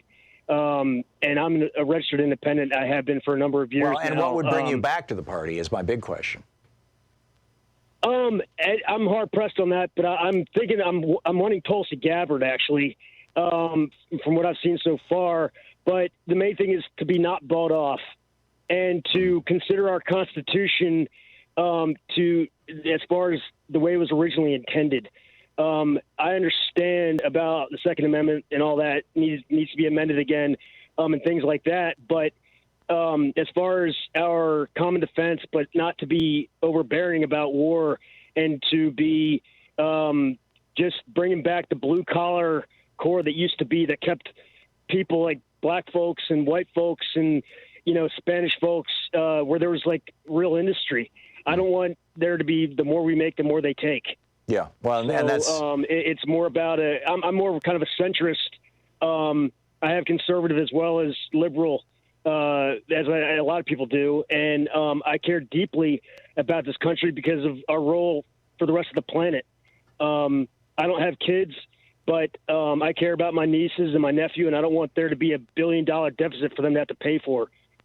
Well, they're not going to have to pay for it. Governments are not households.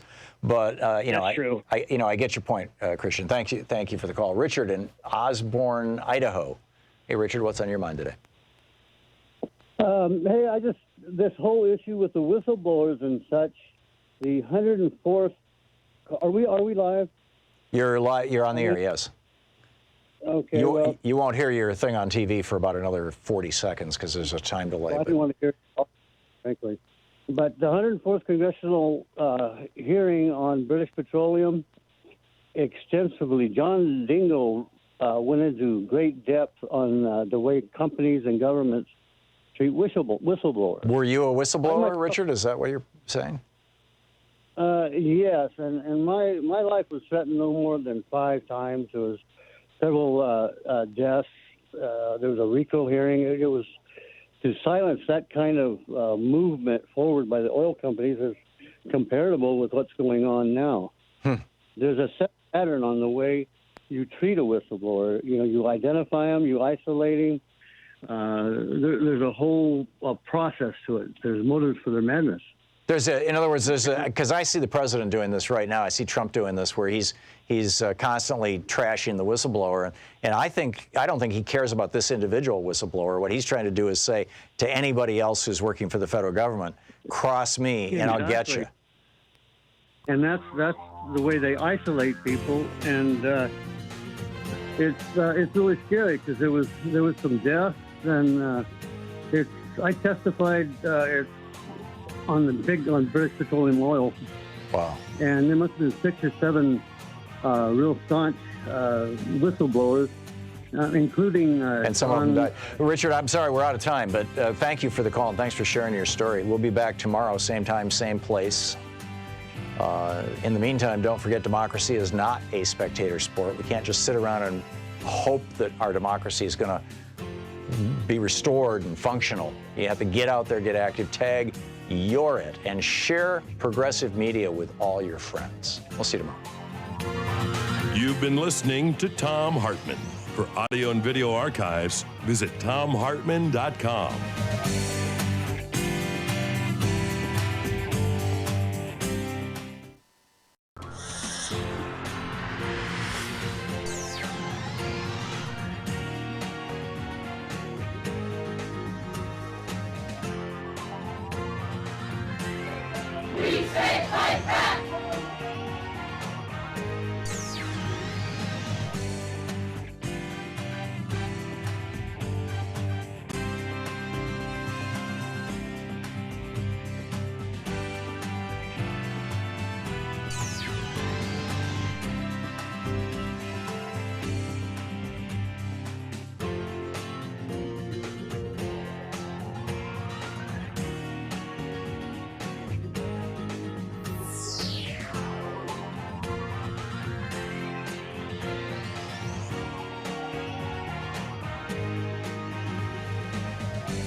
Thom Hartmann here. My new book, The Hidden History of the Supreme Court and the Betrayal of America, has arrived. What if the Supreme Court did not have the power to strike down laws? Discover the hidden history of judicial review and this scam called original intent. Learn how we can save the planet by modernizing the Supreme Court. And most important, how we can democratize the Supreme Court now before it's too late. From the time Americans wake up until the time we go to bed, everything we do, touch, ingest, breathe, and use has been touched by the Supreme Court. In this book, I lay out the history of the Supreme Court from Alexander Hamilton until how the court overstepped its constitutional powers. America does not belong to the kings and queens of the court. It belongs to the people. The Hidden History of the Supreme Court and the Betrayal of America is available now in fine bookstores everywhere.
The Thanksgiving season, and it caused me to think of all the things that I'm thinking.